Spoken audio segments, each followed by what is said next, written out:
ಎಲ್ಲರಿಗೂ ನಮಸ್ಕಾರ ಸ್ನೇಹಿತರೆ. ಕರ್ನಾಡು ಜಾಬ್ ಅಲರ್ಟ್ ಚಾನಲ್ಗೆ ತಮಗೆಲ್ಲರಿಗೂ ಸ್ವಾಗತ. ಸ್ನೇಹಿತರೆ, ಇಂದಿನ ತರಗತಿಯಲ್ಲಿ ಕನ್ನಡ ಸಾಹಿತ್ಯ ಚರಿತ್ರೆಯ ಹಳೆಗನ್ನಡ ಕುರಿತು ತರಗತಿಯನ್ನು ಪ್ರಾರಂಭ ಮಾಡಿದೆ. ಸ್ನೇಹಿತರೆ, ಎಲ್ಲರೂ ಸಹ ಪ್ರೋತ್ಸಾಹದಾಯಕವಾಗಿ ಕಾಮೆಂಟ್ ಮಾಡುವ ಮುಖಾಂತರ ಮೆಚ್ಚುಗೆಯನ್ನು ವ್ಯಕ್ತಪಡಿಸಿದ್ರಿ. ಅದು ಕಾಮೆಂಟ್ ಮುಖಾಂತರ ಇನ್ನೂ ತಿದ್ದುಪಡಿಗಳನ್ನು ಮಾಡಿಕೊಳ್ಳುವಂಥ ನಿಮ್ಮ ಅಭಿಪ್ರಾಯಗಳನ್ನು ತಿಳಿಸಿದ್ರಿ. ಸ್ನೇಹಿತರೆ, ಅದೇ ರೀತಿಯಾಗಿ ಮುಂದೆ ಕನ್ನಡ ಸಾಹಿತ್ಯ ಚರಿತ್ರೆಯ ತರಗತಿಗಳನ್ನು ಮುಂದೆ ನಿರಂತರವಾಗಿ ನಾನು ವಿಡಿಯೋಗಳನ್ನು ಹಾಕ್ತಾ ಹೋಗ್ತೀನಿ.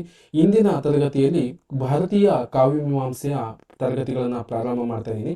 ಅದರಲ್ಲೂ ಕಾವ್ಯದ ಸ್ವರೂಪದ ಕುರಿತು ಇಂದಿನ ತರಗತಿಯನ್ನು ಪ್ರಾರಂಭ ಮಾಡ್ತಿದ್ದೀನಿ.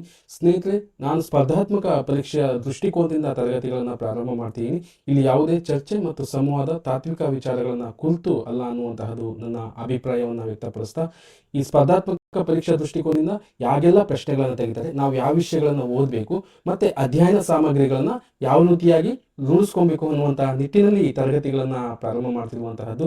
ಸ್ನೇಹಿತರೆ, ನಿಮ್ಮ ಯಾವುದೇ ಪ್ರಶ್ನೆಗಳಿದ್ರೆ ಕಾಮೆಂಟ್ ಮುಖಾಂತರ ಹಂಚ್ಕೊಳ್ಳಿ, ನಾನು ಅದಕ್ಕೆ ಸರಿಯಾದ ಉತ್ತರವನ್ನು ಕೊಡ್ತೇನೆ. ನಂತರ ಇನ್ನೂ ಯಾವ ವಿಷಯಗಳನ್ನು ತರಗತಿಗಳನ್ನು ಮಾಡಬೇಕು, ಮತ್ತೆ ಇನ್ನೂ ಹೆಚ್ಚು ನಿಮಗೆ ತಿಳಿದಿರದೇ ಇರುವಂತಹ ವಿಷಯಗಳನ್ನು ನನ್ನ ಹತ್ರ ಹಂಚ್ಕೊಳ್ಳಿ. ಆ ವಿಷಯಗಳ ಕುರಿತು ನಿಮಗೆ ಸಹಾಯವಾಗುವಂತೆ, ಇನ್ನೂ ಸರಳವಾಗುವಂತೆ ವಿಷಯಗಳನ್ನು ತಿಳಿಸ್ಕೊಡ್ತೀನಿ. ಸ್ನೇಹಿತರೆ, ಇದೇ ರೀತಿ ಕರುನಾಡು ಜಾಬ್ ಅಲರ್ಟ್ ಚಾನಲ್ಗೆ ಸಬ್ಸ್ಕ್ರೈಬ್ ಮಾಡುವ ಮುಖಾಂತರ ಮತ್ತು ಲೈಕ್ಸ್ ಮತ್ತು ಕಾಮೆಂಟ್ ಮುಖಾಂತರ ವಿಚಾರಗಳನ್ನು ಇನ್ನೂ ಹೆಚ್ಚು ಪ್ರೋತ್ಸಾಹದಾಯಕವಾಗಿ ಮಾಡಲು ನಿಮ್ಮೆಲ್ಲರ ಸಹಕಾರ ಇರಲಿ ಅಂತ ಕೇಳ್ಕೊಂತ ಸ್ನೇಹಿತರೆ, ಬನ್ನಿ ಹಾಗಾದರೆ ಭಾರತೀಯ ಕಾವ್ಯ ಮೀಮಾಂಸೆಯ ತರಗತಿಯಲ್ಲಿ ಕಾವ್ಯದ ಸ್ವರೂಪ ಅನ್ನುವಂತಹದನ್ನು ನಾವು ಹೇಗೆಲ್ಲ ಓದಬೇಕು, ಯಾವ ವಿಷಯಗಳನ್ನು ಅಳವಡಿಸ್ಕೊಬೇಕು ಅನ್ನುವಂತಹದನ್ನು ತಿಳ್ಕೊಳ್ಳೋಣ. ಸ್ನೇಹಿತರೆ ನಮಸ್ಕಾರ. ಕನ್ನಡ ಭಾಷಾ ಶಿಕ್ಷಕರ ನೇಮಕಾತಿ HSTR ಮತ್ತು ಕ್ರೈಸ್ ಇಲಾಖೆಯಿಂದ ಕಾಲ್ ಮಾಡಿರುವಂತಹ ಅಧಿಸೂಚನೆ ಹೊರಡಿಸಿದಂತಹ ಹುದ್ದೆಗಳಿಗೆ ಕಾವ್ಯ ಮೀಮಾಂಸೆ ವಿಷಯವನ್ನು ಇಡಲಾಗಿದೆ. ನಿಮಗೆಲ್ಲರಿಗೂ ಸಹ ತಿಳಿದಿರೋ ವಿಷಯ. ಅದರಲ್ಲಿ ಮೊದಲು ಕಾವ್ಯದ ಸ್ವರೂಪದ ಬಗ್ಗೆ ಇಂದಿನ ತರಗತಿಯನ್ನು ಪ್ರಾರಂಭ ಮಾಡ್ತಾ ಇದ್ದೇನೆ. ಸ್ನೇಹಿತರೆ, ನನ್ನ ಹೆಸರು ಡಾಕ್ಟರ್ ಕೃಷ್ಣಮೂರ್ತಿಯ, ಸಹಾಯಕ ಪ್ರಾಧ್ಯಾಪಕ, CG ಬೆಲ್ಲ ಸರ್ಕಾರಿ ಪ್ರಥಮ ದರ್ಜೆ ಕಾಲೇಜು, ಅಕ್ಕಿಯಾಲು. ಸ್ನೇಹಿತರೆ, ಬನ್ನಿ ಕಾವ್ಯದ ಸ್ವರೂಪವನ್ನು ತಿಳ್ಕೊಳ್ಳೋಣ. ಈ ಇಡೀ ಕರ್ನಾಟಕದ ಎಲ್ಲ ಸ್ಪರ್ಧಾತ್ಮಕ ಪರೀಕ್ಷೆಯಲ್ಲಿ ಕಾವ್ಯ ಮೀಮಾಂಸೆಯ ಕುರಿತು ಅತಿ ಹೆಚ್ಚು ಪ್ರಶ್ನೆಗಳನ್ನು ಕೇಳುವಂತಹದ್ದು ತೀನಂ ಶ್ರೀ ಅವರು ಬರೆದಿರುವಂತಹ ಭಾರತೀಯ ಕಾವ್ಯ ಮೀಮಾಂಸೆಯಲ್ಲಿ ಅನ್ನುವಂಥದ್ದು. ಸ್ನೇಹಿತರೆ, ಈ ವಿಷಯವನ್ನು, ಈ ಪುಸ್ತಕವನ್ನು ಸಮಗ್ರವಾಗಿ ಓದಿದಂಥವರಿಗೆ ಹೆಚ್ಚು ವಿಷಯಗಳು ಮನವರಿಕೆ ಆಗುವಂತಹದ್ದು ನೋಡ್ಬೋದು. ಆದರೆ ಮೊದಲು ಇದನ್ನು ಓದುವಂತಹವರಿಗೆ ಒಂದಿಷ್ಟು ಕ್ಲಿಷ್ಟವಾಗುವಂತಹದ್ದು, ಅಥವಾ ತರಗತಿಗಳನ್ನು ಕೇಳದಲೇ ಇರುವಂತಹವರಿಗೆ ಮೊದಲ ಓದು ಅನ್ನುವಂತಹದ್ದು ಕಷ್ಟ ಆಗುತ್ತೆ. ಸ್ನೇಹಿತರೆ, ಹಾಗಾಗಿ ಕಷ್ಟ ಅನ್ನೋದಕ್ಕಿಂತ ಅರ್ಥ ಮಾಡ್ಕೊಂಡು ಹೋದ್ರೆ ಇದು ಇನ್ನೂ ಸರಳವಾಗಿರುತ್ತೆ ಅನ್ನುವಂತಹದ್ದು ನನ್ನ ಅಭಿಪ್ರಾಯ. ಹಾಗಾಗಿ ಯಾರೆಲ್ಲ ಪರೀಕ್ಷೆಗೆ ಓದ್ತೀರೋ ಈ ಪುಸ್ತಕವನ್ನು ಓದಿ. ಇನ್ನೊಂದು, ತೌಲನಿಕವಾಗಿ ಭಾರತೀಯ ಮತ್ತು ಪಾಶ್ಚಾತ್ಯ ಎರಡನ್ನೂ ಓದಬೇಕು ಅಂದರೆ HS ತಿಪ್ಪೇರುದ್ರಸ್ವಾಮಿ ಅವರ ತೌಲನಿಕ ಕಾವ್ಯ ಮೀಮಾಂಸೆಯನ್ನು ಓದಿ ಅಂತ ಹೇಳ್ಕೊಂತ ಸ್ನೇಹಿತರೆ. ನಂತರ ಬನ್ನಿ ಕಾವ್ಯದ ಬಗ್ಗೆ ತಿಳ್ಕೊಳ್ಳೋಣ. ಸ್ನೇಹಿತರೆ, ಕಾವ್ಯ ಅಂತ ಇದ್ದಾಗ ಅದು ಹೇಗೆ ರಚನೆ ಆಗುತ್ತೆ, ಅದು ಹೇಗೆಲ್ಲ ಇರುತ್ತೆ ಅನ್ನುವಂಥದ್ದು ಒಂದು ಸಾಮಾನ್ಯ ಉದಾಹರಣೆಯನ್ನು ನಿಮಗೆ ಹೇಳ್ತೇನೆ. ಬೇಂದ್ರೆ ಅವರ ಒಂದು ಕವಿತೆ ಇದೆ, ಮೂಡಲ ಮನೆಯ ಕವಿತೆ. ಮೂಡಲ ಮನೆಯ ಮುತ್ತಿನ ನೀರ ಎರಕಾವ ಒಯ್ದ ನುಣ್ಣ ನೆರಕಾವ ಒಯ್ದ, ಬಾಗಿಲ ತೆರೆದು ಬೆಳಕು ಹರಿದು ಜಗವೆಲ್ಲ ತೊಯ್ದ, ದೇವಾನು ಜಗವೆಲ್ಲ ತೊಯ್ದ, ಎಲೆಗಳ ಮೇಲೆ ಹೂಗಳ ಒಳಗೆ ಅಮೃತದ ಬಿಂದು ಕಂಡವು ಅಮೃತದ ಬಿಂದು, ಯಾರಿಸಿಹರು ಮುಗಿಲಿನ ಮೇಲಿಂದ ಇಲ್ಲಿಗೆ ಇದ ತಂದು, ಈಗ ಇಲ್ಲಿಗೆ ಇದ ತಂದು, ಗಿಡಗಂಟೆಗಳ ಕೊರಳೊಳಗಿಂದ ಅಕ್ಕಿಗಳ ಹಾಡು ಹೊರಟಿತು ಅಕ್ಕಿಗಳ ಹಾಡು. ಸ್ನೇಹಿತರೆ, ಈ ಕಾವ್ಯವನ್ನ ಹೇಗೆ ತಂದಿದ್ದೀನಿ ಅಂದರೆ, ಕವಿ ಇಲ್ಲಿ ಕಾವ್ಯವನ್ನ ಬರೆಯುವಂತಹ ಸಂದರ್ಭದಲ್ಲಿ ಒಂದು ಸುಂದರವಾದಂತಹ ಒಂದು ರೂಪಕವನ್ನ ತೆಗೆದುಕೊಂಡ್ಬಂದಿದ್ದಾರೆ. ಅಂದ್ರೆ ಒಳಗೆ ಇರುವಂತಹ ಅರ್ಥ ನಮಗೆ ನೇರವಾಗಿ ಗೊತ್ತಾಗ್ತಾ ಇಲ್ಲ. ಇಲ್ಲಿ ಕವಿ ವರ್ಣನೆ ಮಾಡಿರುವಂತಹದನ್ನು ನೋಡ್ಬೋದು. ಮೂಡಲ ಮನೆಯ ಮುತ್ತಿನ ನೀರ ಎರಕಾವ ಒಯ್ದ ನುಣ್ಣ ನೆರಕಾವ ಒಯ್ದ, ಬಾಗಿಲು ತೆರೆದು ಬೆಳಕು ಹರಿದು ಜಗವೆಲ್ಲ ತೊಯ್ದ. ಸಾಕು, ಇಷ್ಟನ್ನ ಇಟ್ಕೊಳ್ಳೋಣ.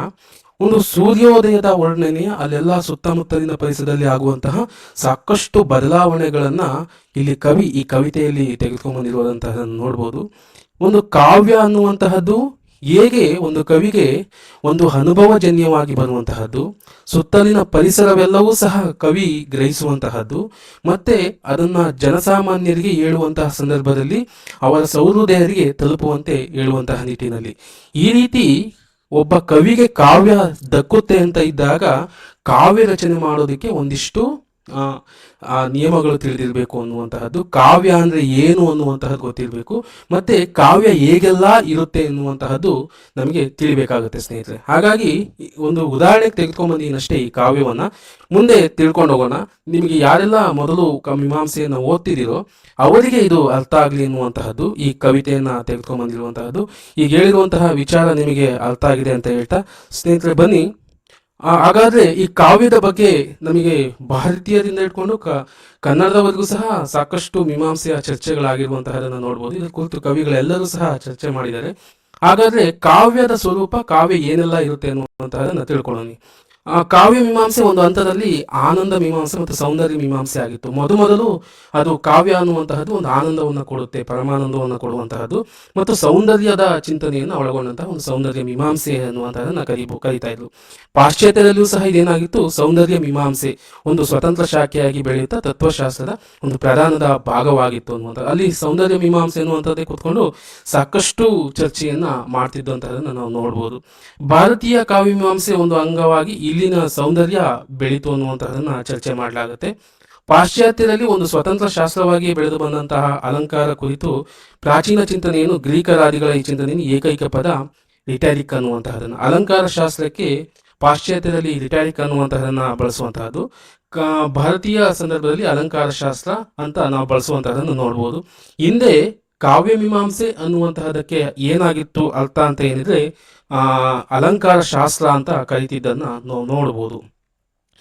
ಇದೊಂದು ಪ್ರಶ್ನೆಯನ್ನ ಕೇಳಲಾಗಿದೆ ಸ್ನೇಹಿತರೆ, ಹಿಂದೆ ಕಾವ್ಯ ಮೀಮಾಂಸೆಗೆ ಇನ್ನೊಂದು ಯಾವ ಅರ್ಥ ಇತ್ತು ಅಂತಂದ್ರೆ ಅಲಂಕಾರ ಶಾಸ್ತ್ರ ಇತ್ತು ಅನ್ನುವಂತಹದನ್ನ. ಪಾಶ್ಚಾತ್ಯದಲ್ಲಿ ಇದು ರಿಟಾರಿಕ್ ಅನ್ನುವಂತಹ ಅರ್ಥವನ್ನ ಪಡ್ಕೊಂಡಿತ್ತು ಅನ್ನುವಂತಹದನ್ನ ನೋಡ್ಬೇಕು. ನಂತರ ಪಾಶ್ಚಾತ್ಯದಲ್ಲಿ ಇದು ಏನಾಯ್ತು ಅಂದ್ರೆ ಪೊಯೆಟಿಕ್ಸ್ ಅನ್ನುವಂತಹದ್ದು ಆಯ್ತು. ಕಾವ್ಯ ಮೀಮಾಂಸೆ ಅನ್ನುವಂತಹದ್ದು ಅಲ್ಲೂ ರೂಢಿಗೆ ಬಂದಿರುವಂತಹದನ್ನ ನೋಡ್ಬೋದು, ಎಂದು ಕಾಲದಿಂದ ನೋಡ್ಬೋದು. ನಂತರ ಅದನ್ನು ಸಹ ಅಲಂಕಾರ ಶಾಸ್ತ್ರ ಎಂದು ಸಹ ನಮ್ಮಲ್ಲೂ ಬಳಕೆ ಇರುವಂತಹದನ್ನ ನೋಡ್ಬೋದು. ಅಲಂಕಾರ ಎಂಬ ಪದ ಸೌಂದರ್ಯ ಎನ್ನುವುದಕ್ಕೆ ಪರ್ಯಾಯವಾಗಿ ಬಳಕೆ ಆಯಿತು. ಈಗ ಹಿಂದೆ ಹೇಳ್ತಿದ್ದು ಸೌಂದರ್ಯ ಅನ್ನುವಂತಹದ್ದು ಮೊದಲು ಭಾರತೀಯರಲ್ಲೂ ಸಹ ಬಂತು. ನಂತರ ಚರ್ಚೆಗಳ ನಂತರ ಅದು ಅಲಂಕಾರ ಶಾಸ್ತ್ರವಾಗಿ ಬಳಕೆಗೆ ಬಂದಿರುವಂತಹದನ್ನ ನಾವು ನೋಡ್ಬೋದು. ನಂತರ ಇಲ್ಲಿ ಬಹುಮುಖ್ಯವಾಗಿ ಹೇಳ್ತಾ ಇದ್ವಲ್ಲ, ಸೌಂದರ್ಯ ಮತ್ತು ಅಲಂಕಾರ, ಇದನ್ನ ಕುರಿತು ವಾಮಹನ 2 ಸ್ಟೇಟ್ಮೆಂಟ್ಗಳು ಬರ್ತವೆ. ಇಲ್ಲಿ ನೋಡ್ಬೋದು, ಕಾವ್ಯಂ ಗ್ರಹ್ಯಂ ಅಲಂಕಾರತ್ ಅನ್ನುವಂತಹದನ್ನ ಹೇಳ್ತಾನೆ. ಅಂದ್ರೆ ಕಾವ್ಯ ಅಲಂಕಾರದಿಂದ ಗ್ರಹ್ಯವಾಗುತ್ತೆ ಅನ್ನುವಂತಹದ್ದು ಅವನ ನಿಲುವು. ಈ ಪ್ರಶ್ನೆಯನ್ನ ಸಾಕಷ್ಟು ಕೇಳಿದ್ದಾನೆ. ಕಾವ್ಯಗಳ ಕುರಿತು ವಾಮನನ ಬಗ್ಗೆ ಕೇಳಿರುವಂತಹ ಈ ಪ್ರಶ್ನೆ, ಕಾವ್ಯಂ ಗ್ರಹ್ಯಂ ಅಲಂಕಾರ, ಕಾವ್ಯ ಅಲಂಕಾರದಿಂದ ಗ್ರಹ್ಯವಾಗುತ್ತೆ. ಸ್ನೇಹಿತರೆ, ಯಾರೆಲ್ಲ ಗೊತ್ತಿರುತ್ತೆ, ನೀವು ಹಿಂದೆ ಓದುವಾಗ ಪದವಿಯಲ್ಲಿ ಅಲಂಕಾರಗಳು ನಿಮಗೆ ಈಗಾಗಲೇ ಗೊತ್ತಿದೆ. ಸಾಕಷ್ಟು ಅಲಂಕಾರಗಳನ್ನ ಇರ್ಬೋದು, 100ಕ್ಕೂ ಹೆಚ್ಚು ಅಲಂಕಾರಗಳಿದಾವೆ. ಅದರಲ್ಲಿ ಪ್ರಮುಖವಾದಂತಹವು ಶಬ್ದಾಲಂಕಾರಗಳು ಮತ್ತು ಅರ್ಥಾಲಂಕಾರಗಳು.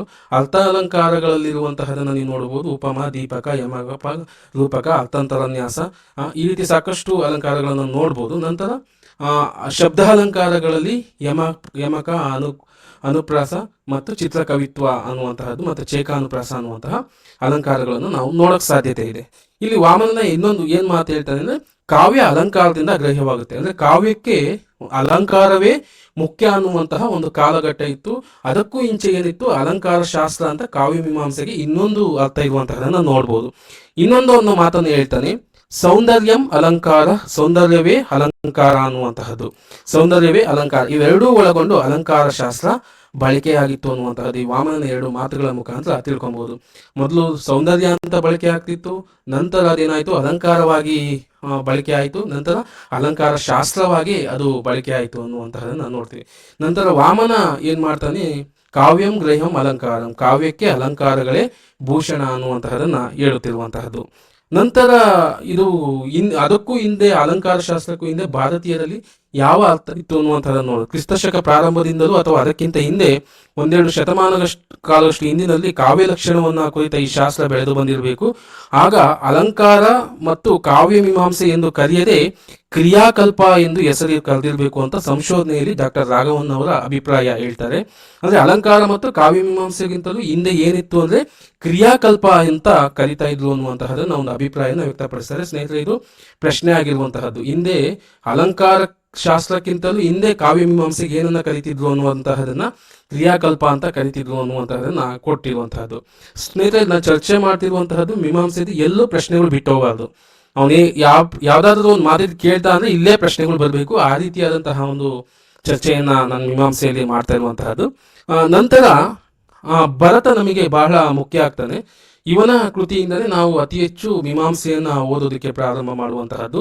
ಅಲ್ಲಿ ಭರತನಲ್ಲಿಯೇ ಅಲಂಕಾರ ಎನ್ನುವ ಮಾತು ಬಂದರೂ ಅದು ಭಾಮಹನಿಂದ ಈಚೆಗೆ ಅದು ಪ್ರಮುಖವಾಯಿತು ಮತ್ತು ಅರ್ಥವ್ಯಾಪ್ತಿಯನ್ನ ಪಡ್ಕೊಂತು.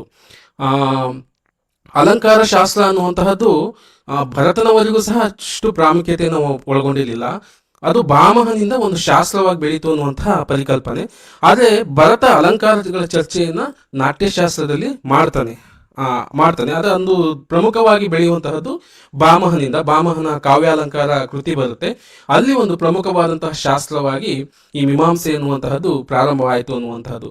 ಈಗ ನೋಡಿದ್ರೆ ಅದು ಪಾಶ್ಚಾತ್ಯರಲ್ಲಿ ಹೇಗಿತ್ತು, ಮತ್ತೆ ರಿಟ್ಯಾರಿಕ್ ಅನ್ನುವಂತಹದ್ದು ಅಲಂಕಾರ, ಮತ್ತೆ ಪೊಯೆಟಿಕ್ಸ್ ಅನ್ನುವಂತಹದನ್ನ ಪಾಶ್ಚಾತ್ಯರಲ್ಲಿ ಹೇಗೆ ಬಳಕೆ ಮಾಡ್ಕೊಂಡ್ಬಂದ್ರು ಅನ್ನುವಂತಹನ್ನ ಅದೇ ರೀತಿ ಇಲ್ಲೂ ನಾವು ನೋಡೋದಕ್ಕೆ ಸಾಧ್ಯತೆ ಇದೆ ಸ್ನೇಹಿತರೆ. ನಂತರ ಲಕ್ಷಣ ಎನ್ನುವ ಮಾತೊಂದು ಭರತನಲ್ಲಿ ಬರ್ತದೆ, ಅದರ ಮುಂದೆ ಇದು ಹೆಚ್ಚು ಪ್ರಚಲಿತವಾಗಿ ಬೆಳಿಲಿಲ್ಲ. ಲಕ್ಷಣ ಅನ್ನುವಂತಹ ಪರಿಕಲ್ಪನೆಯನ್ನು ಅಲ್ಲಿ ಭರತ ಪ್ರಸ್ತಾಪ ಮಾಡ್ತಾನೆ, ಅದು ಹೆಚ್ಚು ಬಳಕೆಗೆ ಬರಲಿಲ್ಲ.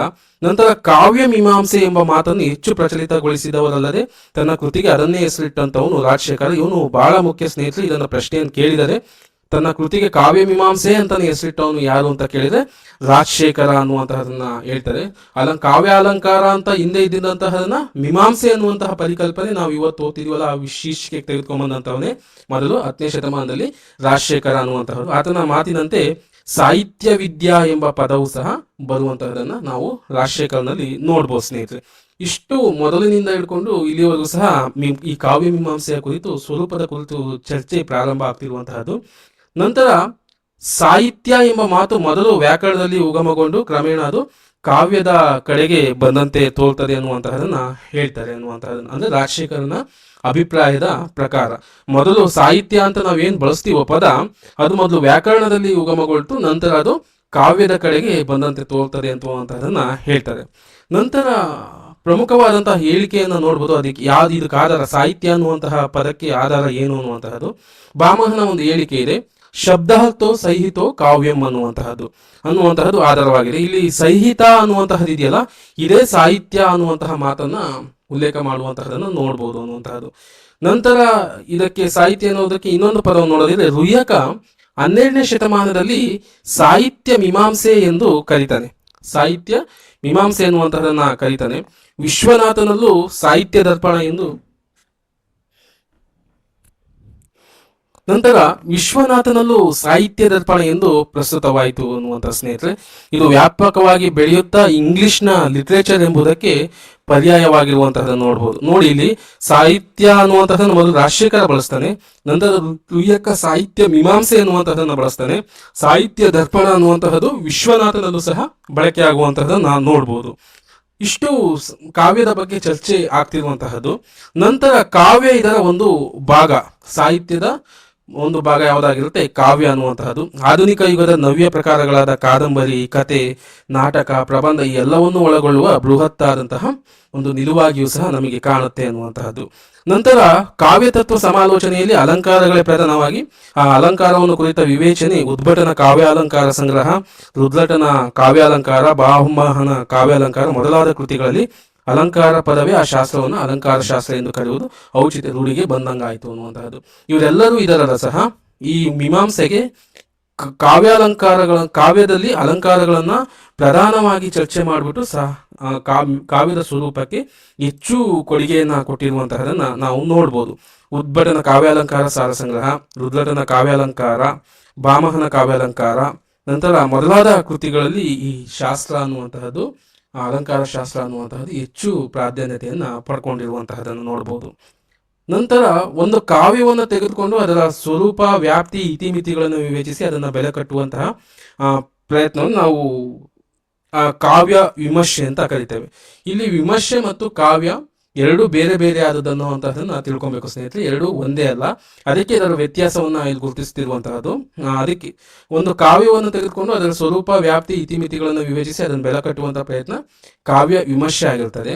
ಹಾಗೆ ಬೆಲೆ ಕಟ್ಟುವಾಗ ಬಳಸುವ ಓರೆಗಲ್ಲುಗಳನ್ನು ನಿರ್ಮಿಸುವ ಕಾವ್ಯ ಮೀಮಾಂಸೆಯದ್ದಾಗಿರುತ್ತೆ ಅನ್ನುವಂತಹದ್ದು. ಒಂದು ಕಾವ್ಯದಲ್ಲಿ ಏನೆಲ್ಲ ತತ್ವಗಳಿದೆ, ಅದು ಏನನ್ನ ಹೇಳುತ್ತೆ, ಅದರಲ್ಲಿರುವಂತಹ ಲೋಕಸಾರದ ರೂಢಿ ಎನ್ನುವಂತಹದನ್ನ ಪತ್ತೆ ಹಚ್ಚುವಂತಹದ್ದು ಏನಾಗುತ್ತೆ, ವಿಮರ್ಶೆ ಆಗುತ್ತೆ.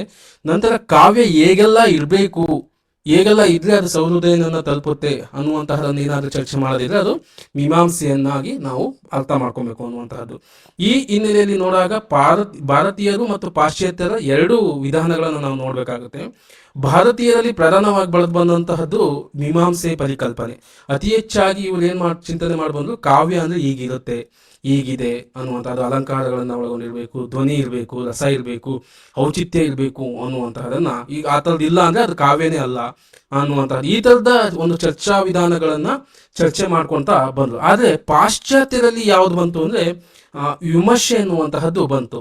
ಒಂದು ಕಾವ್ಯ ಬಂತು ಅಂದ್ರೆ ಆ ಕಾವ್ಯದಲ್ಲಿ ಏನೆಲ್ಲ ವಿಚಾರಗಳಿದಾವೆ, ಅದು ಸರಿಯಾದ ಸಮಾಜಕ್ಕೆ ಏನಾದ್ರು ಲೋಕರೂಢಿಯಾದಂತಹ ಮಾತುಗಳನ್ನ ಆಡಿದ್ಯಾ, ಒಳ್ಳೆಯ ಅಂಶಗಳಿದಾವ, ಕೆಟ್ಟ ಅಂಶಗಳಿದಾವ, ಈ ತರದ ಚಿಂತನೆಯನ್ನ ಪಾಶ್ಚಾತ್ಯರಲ್ಲಿ ವಿಮರ್ಶೆ ಎನ್ನುವಂತಹದ್ದು ಬೆಳೆಸ್ಕೊಂಬಂತು ಅನ್ನುವಂತಹದ್ದು. ಹಾಗಾಗಿ ಪಾಶ್ಚಾತ್ಯದಲ್ಲಿ ಅದು ಗ್ರೀಕ್ ನಲ್ಲಿ ಉಗಮಗೊಂಡು ಅನಂತರ ರೋಮ್ ನಲ್ಲಿ ಮೂಲಕ ಯುರೋಪಿಯನ್ ಇತರ ದೇಶಗಳಲ್ಲಿ ವಿಮರ್ಶೆ ಬೆಳೆದು ಬಂದಂತಹದನ್ನ ನೋಡ್ಬೋದು ಸ್ನೇಹಿತರೆ. ಅದೇ ರೀತಿ ಭಾರತೀಯರಲ್ಲಿ ಅದು ಸಂಸ್ಕೃತದಲ್ಲಿ ಮೀಮಾಂಸೆ ಎನ್ನುವಂತಹದ್ದು ಹೆಚ್ಚು ಬೆಳೆದು ಅದು ಭಾರತದ ಇತರೆ ಬೇರೆ ಬೇರೆ ಪ್ರದೇಶಗಳಲ್ಲಿ ಹೆಚ್ಚಾಗಿ ಬಳಕೆಯಾಗಿ ಬಂದಿದ್ದಂತಹದನ್ನು ನಾವು ಗಮನಿಸಬಹುದು ಅನ್ನುವಂತಹದ್ದು. ಇಷ್ಟು ಕಾವ್ಯ ಬೆಳೆದು ಬಂದಿರುವುದಕ್ಕೆ ಒಂದು ದೊಡ್ಡ ಉದಾಹರಣೆ ಸ್ನೇಹಿತರೆ. ನಂತರ ಭಾರತೀಯ ಕಾವ್ಯ ಮೀಮಾಂಸೆಗೆ ಬರೋಣ ಸ್ನೇಹಿತರೆ. ಕಾವ್ಯದ ಸ್ವರೂಪ ಮೊದಲು ಹೇಗೆ ಹುಡ್ತು, ಹೇಗಿತ್ತು, ಏನು ಕಾವ್ಯ ಅಂದ್ರೆ ಏನು ಅನ್ನುವಂತಹದ್ದು ಮೊದಲು ನಾವೆಲ್ಲೂ ಸಹ ಹುಡ್ಕೊಳ್ಳೋದಕ್ಕೆ ಅದಕ್ಕೆ ನಿರ್ದಿಷ್ಟವಾದ ಉತ್ತರಗಳನ್ನ, ಪ್ರಶ್ನೆಗಳನ್ನ ಕಂಡುಕೊಳ್ಳೋದಕ್ಕೆ ಸಾಧ್ಯ ಇಲ್ಲ. ಆದ್ರೆ ಮೊದಲು ಕಾವ್ಯ ಅನ್ನುವಂತಹದ್ದು ನಾವು ನೋಡೋದಿದ್ರೆ ಜನಪದರಲ್ಲಿ ಮೊದಲು ಅದರ ಬಳಕೆ ಆಗಿರುವಂತಹದನ್ನು ನೋಡ್ಬೋದು. ಜನಪದರು ಅತಿ ಹೆಚ್ಚು ಕಾವ್ಯಗಳನ್ನ ತಮ್ಮ ಮಾತುಗಳ ಮುಖಾಂತರ ಜನರಿಂದ ಜನರಿಗೆ, ಬಾಯಿಂದ ಬಾಯಿಗೆ ಬಂದಿರುವಂತಹ ನೋಡ್ಬೋದು. ಹಾಗಾಗಿಯೇ ಕಾವ್ಯ ಅನ್ನುವ ಜನವಾಣಿ ಹೂವು ಜನವಾಣಿ ಬೇರು, ಕವಿವಾಣಿ ಹೂವು ಅನ್ನುವಂತಹ ಸ್ಟೇಟ್ಮೆಂಟ್ಗಳೆಲ್ಲ ಬಂದಿದ್ದಂತಹದನ್ನ ನಾವು ನೋಡ್ಬೋದು. ಹಾಗಾಗಿ ಕಾವ್ಯ ಅನ್ನುವಂತಹದ್ದು ಇನ್ನೇನಾದ್ರೂ ನಾವು ಮೊದಲು ನೋಡೋದಿದ್ರೆ ಜನಪದದಲ್ಲಿ ಮೊದಲು ಬಂದಂತಹದ್ದು ಅನ್ನುವಂತಹದನ್ನ ನೋಡೋದಕ್ಕೆ ಸಾಧ್ಯತೆ ಇದೆ. ತಾಳ, ಲಯ, ಗೇಯ, ನಾದ ಮೇಳವಿಸಿಕೊಂಡು ಅದು ಕಾವ್ಯವಾಗುತ್ತದೆ ಅನ್ನುವಂತಹದನ್ನು ಮೊದಲು ನಾವು ಅಲ್ಲಿ ಗುರುತಿಸ್ಕೊಂಡು ಅನ್ನುವಂತಹದ್ದು. ನಂತರ ಕಾವ್ಯ ಅಂದು ಯಾವ ರೀತಿಯಾಗಿರುತ್ತೆ ಅನ್ನುವಂತಹದನ್ನ ಏನಾದ್ರೂ ನಾವು ಅರ್ಥವನ್ನ ಮಾಡ್ಕೊಳಕ್ ಹೋದ್ರೆ ಸ್ನೇಹಿತರೆ, ಅನುಭವ ವಿಶೇಷ ಒಂದು ಹೇಳುವುದರಲ್ಲಿ ಅರ್ಥ ಇದೆ. ಅಂದ್ರೆ ಒಬ್ಬ ಸಾಹಿತಿಗೆ, ಒಬ್ಬ ಕವಿಗೆ ಅಥವಾ ಒಬ್ಬ ಲೇಖಕನಿಗೆ ಯಾವುದೇ ಒಂದು ಲೋಕಾನುಭವಗಳ ಒಂದು ಆಲೋಚನೆಗಳಿಲ್ಲದೆ ಕಾವ್ಯ ಅನ್ನುವಂತಹ ನಿರ್ಮಾಣ ಆಗೋದಿಲ್ಲ ಅನ್ನುವಂತಹದ್ದು. ಅಂದ್ರೆ ಇದ್ದಾಗಿ ಹೇಳುವಂತಹದ್ದಲ್ಲ, ಅದನ್ನ ಭಿನ್ನವಾಗಿ ಹೇಳುವಂತಹದ್ದು ಅನ್ನುವಂತಹದ್ದು. ನೋಡಿದ್ವಿ ಬೇಂದ್ರೆ ಅವ್ರ ಕವಿ ಮೂಡಲ ಮನೆಯ ಮುತ್ತಿನ ನೀರ ಎರಕಾವ ಒಯ್ದ ಅನ್ನುವಂಥದ್ದನ್ನು ಅವರು ನೇರವಾಗಿ ಹೇಳ್ಬೋದು. ಬೆಟ್ಟದ ಮೇಲೆ ಸೂರ್ಯ ಮೂಡ್ತಾ ಇದ್ದಾನೆ, ಆತನ ಕಿರಣಗಳು ಬರ್ತಾ ಇದ್ದಾವೆ ಅಂತ ಹೇಳ್ಬೋದಿತ್ತು. ಆದ್ರೆ ಕವಿ ಬಳಸ್ಕೊಂಡಿದ್ದು ಬೇರೆ. ಮೂಡಲ ಮನೆ ಅಂತ ಅಂದ್ರು, ಅದಕ್ಕೆ ಒಂದು ದಿಕ್ಕನ್ನ ಒಂದು ಮನೆಯಾಗಿ ಮಾಡಿದ್ರು. ಮುತ್ತಿನ ನೀರ ಅನ್ನುವಂತಹದಕ್ಕೆ ಇಬ್ಬನಿಯ ಪರಿಕಲ್ಪನೆಯನ್ನು ಕೊಟ್ರು. ಎರಕಾವ ವೈದ ಅನ್ನುವಂತಹದನ್ನ ಹೇಳ್ದ, ನೀರಿನ ಭೂಮಿಗೆ ಬೀಳುವಂತಹದನ್ನ ಎರಕಾವ ವೈದ ಅನ್ನುವಂತಹದನ್ನ ಬಳಸು. ಅಂದ್ರೆ ಕವಿ ಹೇಗೆ ಹೇಳುವಂತಹದನ್ನ ಭಿನ್ನವಾಗಿ ಅರ್ಥ ಮಾಡಿಕೊಂಡು ಇನ್ನೊಂದು ನೆಲೆಯಲ್ಲಿ ಹೇಳ್ತಾ ಇದ್ದಾನೆ ಅನ್ನುವಂಥದ್ದು. ಹಾಗಾಗಿ ಒಬ್ಬ ಕವಿಗೆ ಆದಂತಹ ಸೂರ್ಯೋದಯದ ಅನುಭವ ಒಂದು ಕಾವ್ಯದ ರೂಪವನ್ನ ಪಡ್ಕೊಂತು ಅನ್ನುವಂತಹದ್ದು ಇಲ್ಲಿ ನಾವು ಅರ್ಥ ಮಾಡ್ಕೊಬೇಕು. ಅಂದ್ರೆ ಅನುಭವ ವಿಶೇಷ ಏಕೆಂದರೆ ಅದು ಸಾಧಾರಣಕ್ಕಿಂತ ಬೇರೆಯಾಗುವಂತ ಒಂದು ಸ್ಥಿತಿಗೆ ಏರಿದ್ದು ಅನ್ನುವಂತಹದನ್ನ ನಾವು ಅರ್ಥ ಮಾಡ್ಕೊಬೇಕು. ಇದು ಕಾವ್ಯದ ಒಂದು ಅರ್ಥವನ್ನು ನಮಗೆ ಕೊಡೋದಕ್ಕೆ ಸಾಧ್ಯತೆ ಆಗುತ್ತೆ ಅನ್ನುವಂತಹದ್ದು. ಸ್ನೇಹಿತರೆ, ಒಂದು ಅನುಭವ ವಿಶೇಷವಾಗುತ್ತದೆ, ಅದು ಬುದ್ಧಿಯ ಮುಖಾಂತರ ಲೋಕ ವಿಷಯಗಳನ್ನೆಲ್ಲ ತೆಗೆದುಕೊಂಡು ತರ್ಕಬದ್ಧವಾಗಿ ನಿರೂಪಿಸಿ ಭಾವದ ಮೂಲಕ ಗ್ರಹಿಸಿ ಅದನ್ನ ಅಭಿವ್ಯಕ್ತಿಸುವ ವಿಶೇಷ ಕ್ರಮವನ್ನು ನಾವು ಸಾಮಾನ್ಯವಾಗಿ ಕಾವ್ಯ ಅಂತ ಹೇಳ್ಬಿಟ್ಟು ಕರಿತೇವೆ ಸ್ನೇಹಿತರೆ. ಹಾಗಾದ್ರೆ ಕಾವ್ಯದ ಸಾಮಾನ್ಯ ಅರ್ಥವನ್ನು ಏನ್ ಅರ್ಥ ಮಾಡ್ಕೊಬೇಕು ಅಂದ್ರೆ, ಭಾಷೆಯ ಕಲಾತ್ಮಕವಾದ ಪರಮಸಿದ್ಧಿಯ ಬರವಣಿಗೆಯ ರೂಪವೇ ಕಾವ್ಯ ಅನ್ನುವಂಥದ್ದು. ಯಾರು ಭಾಷೆಯ ಮುಖಾಂತರ, ಕನ್ನಡ ಭಾಷೆ ಇರ್ಬೋದು, ತೆಲುಗು ಯಾವುದೇ ಭಾಷೆ ಇರ್ಬೋದು, ಅದೊಂದು ಕಲಾತ್ಮಕವಾಗಿ ಒಂದು ಪರಮಸಿದ್ಧಿಯಾಗಿ ಬರವಣಿಗೆಯ ರೂಪಕ ನಾವು ಅದನ್ನ ವ್ಯಕ್ತಪಡಿಸ್ತೇವೆ ಅನ್ನುವಂತಹದ್ದು. ಧನಾತ್ಮಕವಾದ ಬರವಣಿಗೆಯನ್ನು ಕಾವ್ಯವೆಂದು ಕರೀಬಹುದು. ಅಂದ್ರೆ ಸಮಾಜದಲ್ಲಿರುವಂತಹ ಒಂದು ಪಾಸಿಟಿವ್ ಥಿಂಕಿಂಗ್ಗಳನ್ನ, ಆಲೋಚನೆಗಳ ಹಚ್ಚಿ ಬರೆಯುವಂತಹದ್ದಾಗಿರ್ಬೋದು. ಶಬ್ದ ಶರೀರದಲ್ಲಿ ಅರ್ಥಸತ್ವದ ಆತ್ಮ ಹೊಂದಿರುವ ಬರವಣಿಗೆಯೇ ಕಾವ್ಯವಾಗುತ್ತೆ ಅನ್ನುವಂತಹದ್ದು. ವಾಚ್ಯವಿದ್ದರೂ ಸೂಚ್ಯಾರ್ಥದಲ್ಲಿರುವ ಬರವಣಿಗೆಯೇ ಕಾವ್ಯ. ನಾವು ಬರೆಯುವಂತಹದ್ದು ಸಾಮಾನ್ಯ ಅರ್ಥದಲ್ಲಿದ್ದರೂ ಸಹ ಅದೊಂದು ಇನ್ನೊಬ್ಬರಿಗೆ ಒಂದು ಒಳಹನ್ನ ಕೊಡಬೇಕು, ಸೂಚ್ಯಾರ್ಥವನ್ನ ಕೊಡಬೇಕು. ಆ ಇದ್ರೂ ಸಹ ಒಂದು ಕಾವ್ಯ ಆಗುತ್ತೆ ಅನ್ನುವಂತಹದ್ದು. ಬರಿಗಣ್ಣಿಗೆ ಕಂಡಿರುವುದನ್ನು ಒಳಗಣ್ಣಿನಿಂದ ನೋಡಿ ಬಣ್ಣಿಸುವುದೇ ಕಾವ್ಯ. ಒಂದು ಕಾವ್ಯವನ್ನು ಓದಿದಾಗ ನಮಗೆ ಮೇಲ್ಮೈ ಅರ್ಥ ಆಗುವುದಕ್ಕಿಂತ ಅದು ಒಳಾರ್ಥ ನಮಗೆ ಬಹಳ ಮುಖ್ಯವಾಗಿರುತ್ತೆ. ಅಂತಹ ಒಳಾರ್ಥವನ್ನು ಕೊಡುವಂತಹದ್ದೇ ನಿಜವಾದ ಕಾವ್ಯ ಅನ್ನುವಂತಹದ್ದು. ರಸಾತ್ಮಕವಾದ ಪದಪುಂಜಗಳ ಸಮೂಹವೇ ಕಾವ್ಯ. ಅಂದ್ರೆ ಒಂದು ಕಾವ್ಯದಲ್ಲಿ ರಸಗಳ ಅಂಶಗಳು ಇರಬೇಕು, ಅದು ನಿಜವಾದ ಕಾವ್ಯ ಅನ್ನುವಂತಹದ್ದು. ಕಣ್ಣಿಗೆ ಕಾಣಿಸದಂತೆ ಆತ್ಮಕ್ಕೆ ಆನಂದ ನೀಡುವಂತೆ ವರ್ಣಿಸುವುದೇ ಕಾವ್ಯ. ಯಾವುದಾದರೂ ಒಂದು ಕವಿತೆಯನ್ನು ಓದಿದಾಗ ನಮಗೆ ಬುದ್ಧಿಗೆ ಆಲೋಚನೆ ಕೊಡೋದಕ್ಕಿಂತ ಮನಸ್ಸಿಗೆ ನಮಗೆ ಹೆಚ್ಚು ಆಲೋಚನೆಗಳನ್ನ ಕೊಡಬೇಕು. ಈ ಕುವೆಂಪು ಒಂದು ಕವಿತೆ ಇದೆ, ಒಂದು ಮಲೆನಾಡಿನ ಸಂದರ್ಭದಲ್ಲಿ ವರ್ಣಿಸ್ತಾರೆ. ಹೋಗುವೆನು ಮಲೆಯ ನಾಡಿಗೆ ರಸದ ಬೀಳಿಗೆ ಅಂತ ಹೇಳ್ತಾರೆ. ಅಂದ್ರೆ ಅವರು ಮಲೆನಾಡನ್ನ ವರ್ಣಿಸ್ಕೊಂಡು ಅಲ್ಲಿನ ಸಂದರ್ಭವನ್ನ ಹೇಳ್ತಿರುವಂತಹದನ್ನ ನಾವು ನೋಡ್ಬೋದು. ಅಂದ್ರೆ ನಮಗೆ ಬುದ್ಧಿಗೆ ಕೊಡೋದಕ್ಕಿಂತ ಮುಂಚೆ ಭಾವನಾತ್ಮಕವಾಗಿ ಒಂದು ಕವಿತೆ ಅನ್ನುವಂತಹದ್ದು ಹೆಚ್ಚು ನಮಗೆ ಒಲವನ್ನ ಕೊಡುತ್ತೆ ಅನ್ನುವಂಥದ್ದು. ಆ ಥರದ್ದು ಸಹ ಕಾವ್ಯ ಅನ್ನೋದು. ಇಷ್ಟು ಕಾವ್ಯದ ಸಾಮಾನ್ಯ ಅರ್ಥಗಳನ್ನು ನೀವು ಗ್ರಹಿಸಿದ್ರೆ ಮೀಮಾಂಸೆಗೆ ಪ್ರವೇಶ ಪಡೆಯೋದಕ್ಕೆ ಹೆಚ್ಚು ಅನುಕೂಲ ಆಗುತ್ತೆ ಅನ್ನುವಂಥ ಸ್ನೇಹಿತರೆ. ಈಗ ಹಾಗೆ ಯಾರೆಲ್ಲ ಪ್ರಥಮ ಓದುಗರು ಇರ್ತಾರೋ ಮೀಮಾಂಸೆ ಅರ್ಥ ಆಗಿಲ್ವೋ ಅಂಥವರಿಗೆ ಅರ್ಥ ಆಗಲಿ ಎನ್ನುವಂತಹ ನಿಟ್ಟಿನಲ್ಲಿ ಈ ತರಗತಿಯನ್ನ ಪ್ರಾರಂಭ ಮಾಡ್ತಿರುವಂತಹ ಸ್ನೇಹಿತರೆ. ಹಾಗಾದ್ರೆ ಬನ್ನಿ ಸ್ನೇಹಿತರೆ, ಮೊದಲಿಗೆ ಮೀಮಾಂಸೆಯ ಪರಿಕಲ್ಪನೆಯನ್ನು ನಾವು ಓದೋದಕ್ಕೆ ಪ್ರಾರಂಭ ಮಾಡಬೇಕಾಗಿರೋದು ಭರತನಿಂದ. ಕಾವ್ಯದ ಸ್ವರೂಪವನ್ನು ತಿಳ್ಕೊಳ್ಳೋದಕ್ಕೆ ಹೋಗೋಕ್ಕಿಂತ ಭರತನಿಂದ ಪ್ರಾರಂಭ ಮಾಡೋಣ. ನಮಗೆ ಸಿಕ್ಕಿರುವಂತಹ ಮೊಟ್ಟ ಮೊದಲ ಕೃತಿ ಅಂದ್ರೆ ಭರತನ ನಾಟ್ಯಶಾಸ್ತ್ರ. ಇದು ಕಾಲ 2ನೇ ಶತಮಾನ ಅಥವಾ 3ನೇ ಶತಮಾನ ಅಂತ ಹೇಳ್ತಾರೆ ಸ್ನೇಹಿತರೆ. ಈಗ ವ್ಯಾಕರಣದಲ್ಲಿ ನ್ಯಾಯ, ಮೀಮಾಂಸೆ, ಸಂಖ್ಯಾದಿ ಷಡ್ದರ್ಶನಗಳು ಈ ಶಾಸ್ತ್ರವನ್ನು ಬೆಳೆಸೋದ್ರಲ್ಲಿ ಪ್ರಭಾವವನ್ನು ಬೀರಿದೆ. ಅಂದ್ರೆ ಷಡ್ದರ್ಶನಗಳು ಸಹ ಪ್ರಭಾವ ಈ ನಾಟ್ಯಶಾಸ್ತ್ರ ಕೃತಿಯ ಮೇಲೆ ಪ್ರಭಾವವನ್ನು ಬೀರಿರುವಂತಹ ನೋಡ್ಬೋದು. ಈ ನಾಟ್ಯಶಾಸ್ತ್ರದಲ್ಲಿ ಮೀಮಾಂಸೆ ಅಲಂಕಾರ ಬಳಕೆಯಾಗಿ ಭಾಮಹನ ಕಾಲಕ್ಕೆ ಅಲಂಕಾರ ಶಾಸ್ತ್ರ ಸ್ವತಂತ್ರ ಸ್ಥಾನವನ್ನು ಪಡೆಯಿತು. ನಾನು ಹೇಳ್ತಾ ಇದ್ದೆ, ಮೊದಲು ಮೀಮಾಂಸೆಗೆ ಅಲಂಕಾರ ಶಾಸ್ತ್ರ ಅಂತಿತ್ತು, ಅದಕ್ಕಿಂತನೂ ಹಿಂದೆ ಕ್ರಿಯಾಕಲ್ಪ ಅನ್ನುವಂತಹದಿತ್ತು. ಆವಾಗ ಸೌಂದರ್ಯ ಅನ್ನುವಂತಹದ್ದು ಸಹ ಮೀಮಾಂಸೆಗೆ ಬಳಸ್ತಿದ್ವು ಅನ್ನುವಂತಹದನ್ನ ನೋಡ್ಬೋದು. ಆದ್ರೆ ನಾಟ್ಯಶಾಸ್ತ್ರ ಭರತನ ಕಾಲಕ್ಕೆ ಅಲ್ಲಿ ಅಲಂಕಾರ ಅನ್ನುವಂತಹದ್ದು ಬಳಕೆ ಇತ್ತು, ಆದರೆ ಅದು ವ್ಯವಸ್ಥಿತವಾದಂತಹ ರೂಪವನ್ನು ಪಡೆದಿರಲಿಲ್ಲ. ಆದರೆ ಭಾಮಹನ ಕಾಲಕ್ಕೆ ಇದೊಂದು ದೊಡ್ಡ ಶಾಸ್ತ್ರವಾಗಿ ಬೆಳೀತು ಅನ್ನುವಂಥದ್ದನ್ನ ಅರ್ಥ ಮಾಡ್ಕೊಬೇಕು. ನಂತರ ನಾಟ್ಯಶಾಸ್ತ್ರ ಕಾವ್ಯ ತತ್ವ ವೀಕ್ಷಣೆಗೆ ಸೀಮಿತವಾಗದೆ ನಾಟಕ ಕಲೆಯನ್ನು ಕುರಿತಂತಹ ಒಂದು ವಿಶ್ವಕೋಶ. ಇವತ್ತಿಗೂ ಸಹ ರಂಗಭೂಮಿಯ ಕಲಾವಿದರಿರ್ಬೋದು, ಎಲ್ಲರೂ ಸಹ ಇದನ್ನ ನಾಟಕ ಕಲೆಯನ್ನು ಕುರಿತಂತ ಇರುವಂತಹ ಭಾರತದ ನಾಟ್ಯಶಾಸ್ತ್ರವನ್ನು ಓದೋದನ್ನು ನೋಡ್ಬೋದು ಸ್ನೇಹಿತರೆ. ಹಾಗಾಗಿ ಇದು ಹೆಚ್ಚು ಇದಕ್ಕೆ ಪ್ರಾಮುಖ್ಯತೆಯನ್ನು ಕೊಡ್ಬೋದು. ಹಾಗಾದ್ರೆ ನಾಟ್ಯಶಾಸ್ತ್ರದಲ್ಲಿ ಸುಮಾರು ಸ್ನೇಹಿತರೆ 37 ಅಧ್ಯಾಯಗಳಿದಾವೆ. 6ನೇ ಅಧ್ಯಾಯದಲ್ಲಿ ರಸದ ಬಗ್ಗೆ ಹೇಳಲಾಗಿ 6ನೇ ಅಧ್ಯಾಯದಲ್ಲಿ ರಸದ ಬಗ್ಗೆ ಹೇಳಲಾಗಿದೆ. ಅಂದ್ರೆ 6ರಿಂದ 7ನೇ ಅಧ್ಯಾಯದಲ್ಲಿ ರಸದ ಬಗ್ಗೆ ಹೇಳಲಾಗಿದೆ. 16ರಿಂದ 17ನೇ ಅಧ್ಯಾಯಗಳಲ್ಲಿ ನಾಟಕದ ಕುರಿತು ವಿಶ್ಲೇಷಣೆಯನ್ನ ಮಾಡಿದ ಸ್ನೇಹಿತರೆ. ಇಲ್ಲಿ ಪ್ರಶ್ನೆಗಳನ್ನು ಕೇಳಿರುವಂತಹದ್ದು ನೋಡ್ಬೋದು ಸ್ನೇಹಿತರೆ. ಭರತನ ನಾಟ್ಯಶಾಸ್ತ್ರ ಕೃತಿ ಎಷ್ಟನೇ ಶತಮಾನದ್ದು ಅಂತ ಸಹ ಪ್ರಶ್ನೆ ಕೇಳಲಾಗಿದೆ. ಎಷ್ಟು ಅಧ್ಯಾಯಗಳಿದಾವೆ ಎನ್ನುವಂತಹದನ್ನು ಸಹ ಪ್ರಶ್ನೆಯನ್ನ ಕೇಳಲಾಗಿದೆ. ಹಾಗಾಗಿ ಇವುಗಳೆಲ್ಲವನ್ನು ಸಹ ನೆನ್ಪಿಟ್ಕೊಬೇಕು ಅನ್ನುವಂತಹದ್ದು. ನಂತರ ಈ ನಾಟ್ಯಶಾಸ್ತ್ರದಲ್ಲಿ ಏನೇನೆಲ್ಲ ಹೇಳಿದ್ದಾರೆ ಅನ್ನುವಂಥದ್ದು ನೋಡ್ಕೊಬೇಕು. 8 ರಸಗಳ ಕುರಿತು ಚರ್ಚೆ ಇರುವಂತಹದ್ದು, 8 ಸ್ಥಾಯಿ ಭಾವಗಳ ಕುರಿತು ಇರುವಂತಹದ್ದು, 33 ವ್ಯಭಿಚಾರಿ ಭಾವಗಳ ಕುರಿತು ಹೇಳಿರುವಂತಹದ್ದು. ಇದನ್ನು ಪ್ರಶ್ನೆ ಕೇಳಿದ್ದಾನೆ, ಭರತ ಎಷ್ಟು ವ್ಯಭಿಚಾರಿ ಭಾವಗಳನ್ನ ಹೇಳಲಾಗಿದೆ ಎನ್ನುವಂತಹದ್ದು 33 ವ್ಯಭಿಚಾರಿ ಭಾವಗಳು, ಮತ್ತು 8 ಸಾತ್ವಿಕ ಭಾವಗಳನ್ನ ಹೇಳಲಾಗಿದೆ ಎನ್ನುವಂತಹದ್ದು. ನಂತರ 4 ಬಗೆಯ ಆಂಗಿಕ, ವಾಚಿಕ, ಆಹಾರ್ಯ, ಸಾತ್ವಿಕ ಅನ್ನುವಂತಹ ಅಭಿನಯಗಳನ್ನ ಹೇಳಿದ್ದಾನೆ. ಇದು ಸಹ ಪ್ರಶ್ನೆ ಆಗಿದೆ ಸ್ನೇಹಿತರೆ, ನೆನಪಿನಲ್ಲಿ ಇಟ್ಕೊಬೇಕು. ಭರತ ಹೇಳಿದಂತಹ ಅಭಿನಯಗಳ ಸಂಖ್ಯೆ ಎಷ್ಟು, ಅವು ಯಾವುವು ಅಂತ ಸಹ ಕೇಳಿದ್ದಾನೆ. ಆಂಗಿಕ, ವಾಚಿಕ, ಆಹಾರ್ಯ ಮತ್ತು ಸಾತ್ವಿಕ ಅನ್ನುವಂತಹದ್ದು. 2 ಬಗೆಯ ಧರ್ಮಿ ಹೇಳಿದ್ದಾನೆ, ಲೋಕಧರ್ಮಿ ಮತ್ತು ನಾಟ್ಯಧರ್ಮಿ ಎನ್ನುವಂತಹದ್ದು. 4 ವೃತ್ತಿಗಳ ಬಗ್ಗೆ ಹೇಳಿದ್ದಾನೆ, ಭಾರತಿ, ಸಾತ್ಯಕಿ, ಕೈಶಕಿ, ಆರಭಟಿ ಎನ್ನುವಂತಹ 4 ವೃತ್ತಿಗಳ ಬಗ್ಗೆ ಹೇಳಿದ್ದಾನೆ. 4 ಪ್ರವೃತ್ತಿಗಳಿದಾವೆ, ಆವಂತಿ, ದಕ್ಷಿಣಾತ್ಯ, ಓಡ್ರಮಾಗದಿ, ಪಾಂಚಾಲಿ ಎನ್ನುವಂತಹದನ್ನ ಹೇಳಿದ್ದಾನೆ. ಇವು ಒಂದು ಮಾರ್ಗಗಳು ಮುಂದೆ ಬರ್ತವೆ. ಇವು ವೈದರ್ಭಿ, ಗೌಡಿ, ಪಾಂಚಾಲಿ ಎನ್ನುವಂತಹದ್ದು ಇವುಗಳು ಬಹಳ ಮುಖ್ಯ ಆಗ್ತವೆ. ನಂತರ 2 ಸಿದ್ಧಿಗಳ ಬಗ್ಗೆ ಹೇಳಿದ್ದಾನೆ, ದೈವಿ, ವನಶಿ ಅನ್ನುವಂತಹದ್ದು. 4 ಬಗೆಯ ವಾದ್ಯಗಳು, ತತ್ತ, ಅವನಿದ್ದ, ಘನ, ಸುಶೀಲ ಅನ್ನುವಂತಹ 4 ವಾದ್ಯಗಳಿಗೆ ಬಗ್ಗೆ ಹೇಳಿರುವಂತಹದ್ದು. ಮತ್ತೆ 4 ಅಲಂಕಾರಗಳ ಬಗ್ಗೆ ಹೇಳಿರುವಂತಹ, ಇದು ವೆರಿ ವೆರಿ ಇಂಪಾರ್ಟೆಂಟ್ ಕ್ವಶನ್ ಸ್ನೇಹಿತರೆ. ಅಲಂಕಾರಗಳು, ಭರತ ಹೇಳಿದಂತಹ ಅಲಂಕಾರಗಳ ಸಂಖ್ಯೆ ಎಷ್ಟು ಅಂತ ಸಹ ಕೇಳ್ತಾರೆ. ಯಾವ ಅಲಂಕಾರಗಳು ಅಂತ ಇರ್ತವೆ, ಸಾಕಷ್ಟು ಅಲಂಕಾರಗಳಿರ್ತವೆ, ನೀವು ಕನ್ಫ್ಯೂಸ್ ಆಗಕ್ಕೆ ಹೋಗಬಾರ್ದು. ಉಪಮ, ರೂಪಕ, ದೀಪಕ, ಯಮಕ, ಈ 4 ಅಲಂಕಾರಗಳನ್ನ ಭರತ ಹೇಳಿರುವಂತಹದನ್ನ ನೋಡ್ಬೋದು. ಇದನ್ನ ನೆನಪಿನಲ್ಲಿ ಇಟ್ಕೊಳ್ಳಿ, ಈ 4 ಅಲಂಕಾರಗಳನ್ನ. ನಂತರ ಉಪಮಾಲಂಕಾರ ಅತ್ಯಂತ ಪ್ರಾಚೀನವಾದುದು ಅಂತ ಹೇಳ್ತಾರೆ. ಅಂದ್ರೆ ಯಾಸ್ಕ, ಪಾಣಿನಿಯರಲ್ಲೂ ಸಹ ಇದು ಈ ಅಲಂಕಾರ ಬಳಕೆಯಾಗಿದೆ ಎನ್ನುವಂತಹದ್ದು. ಇದನ್ನು ಸಹ ಪ್ರಶ್ನೆ ಆಗಿದೆ, ನೆನಪಿನಲ್ಲಿ ಇಟ್ಕೊಳ್ಳಿ. ಹೀಗೆ ಭರತನ ಬಗ್ಗೆ ಒಂದಿಷ್ಟು ಸಂಪೂರ್ಣವಾಗಿ ತಿಳ್ಕೊಂಡ ಎಲ್ಲೂ ಸಹ ಪ್ರಶ್ನೆಗಳು ನಮಗೆ ಮಿಸ್ ಆಗಕ್ಕೆ ಸಾಧ್ಯ ಇಲ್ಲ ಸ್ನೇಹಿತರೆ. ಇಷ್ಟು ತಿಳ್ಕೊಂಡಿರ ನಂತರ ಬರೋಣ ಭಾರತೀಯ ಲಾಕ್ಷಣಿಕರ ಕಾವ್ಯದ ಸ್ವರೂಪ. ಇಲ್ಲಿ ಭಾಮಹನಿಂದ ಪ್ರಾರಂಭ ಆಗುತ್ತೆ. ಕಾವ್ಯ ಅಂದ್ರೆ ಏನು ಅನ್ನುವಂತಹದನ್ನ ಇಲ್ಲಿಂದ ಇವರು ಹೇಳ್ಕೊಂತ ಹೋಗ್ತಾರೆ.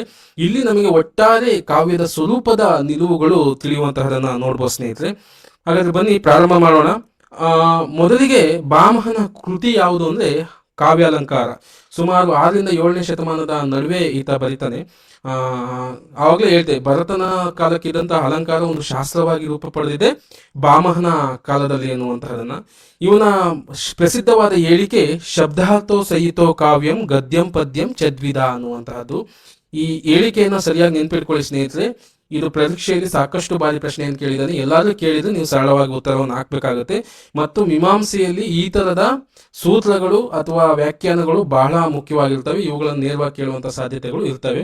ಇದು ಕಾವ್ಯದ ಸ್ವರೂಪದ ಬಗ್ಗೆ ಇರುವಂತಹದ್ದು. ನಂತರ ಕಾವ್ಯ ಪ್ರಯೋಜನಗಳಿರ್ಬೋದು, ಆ ಥರದ ಬೇರೆಗಳ ವಿಷಯಗಳಲ್ಲೂ ಸಹ ಈ ಥರದ ಸ್ಟೇಟ್ಮೆಂಟ್ಗಳನ್ನು ನಾವು ನೋಡೋಕೆ ಸಾಧ್ಯ ಇದೆ. ಹಾಗಾಗಿ ಯಾವ್ಯಾವ ವಿಷಯಗಳಿಗೆ ಈ ಥರದ ಸ್ಟೇಟ್ಮೆಂಟ್ಗಳು ಬಹಳ ಮುಖ್ಯ, ಅಲ್ಲೆಲ್ಲವೂ ಸಹ ನೆನ್ಪಿಟ್ಕೊಂಡ್ರೆ ತುಂಬಾ ಅನುಕೂಲ ಆಗುತ್ತೆ ಅನ್ನುವಂತಹದ್ದು. ಹಾಗಾದ್ರೆ ಶಬ್ದಾರ್ಥೋ ಸಹಿತ ಕಾವ್ಯಂ ಅನ್ನುವಂತಹ ಹೇಳಿಕೆಯನ್ನು ನೋಡೋಣ.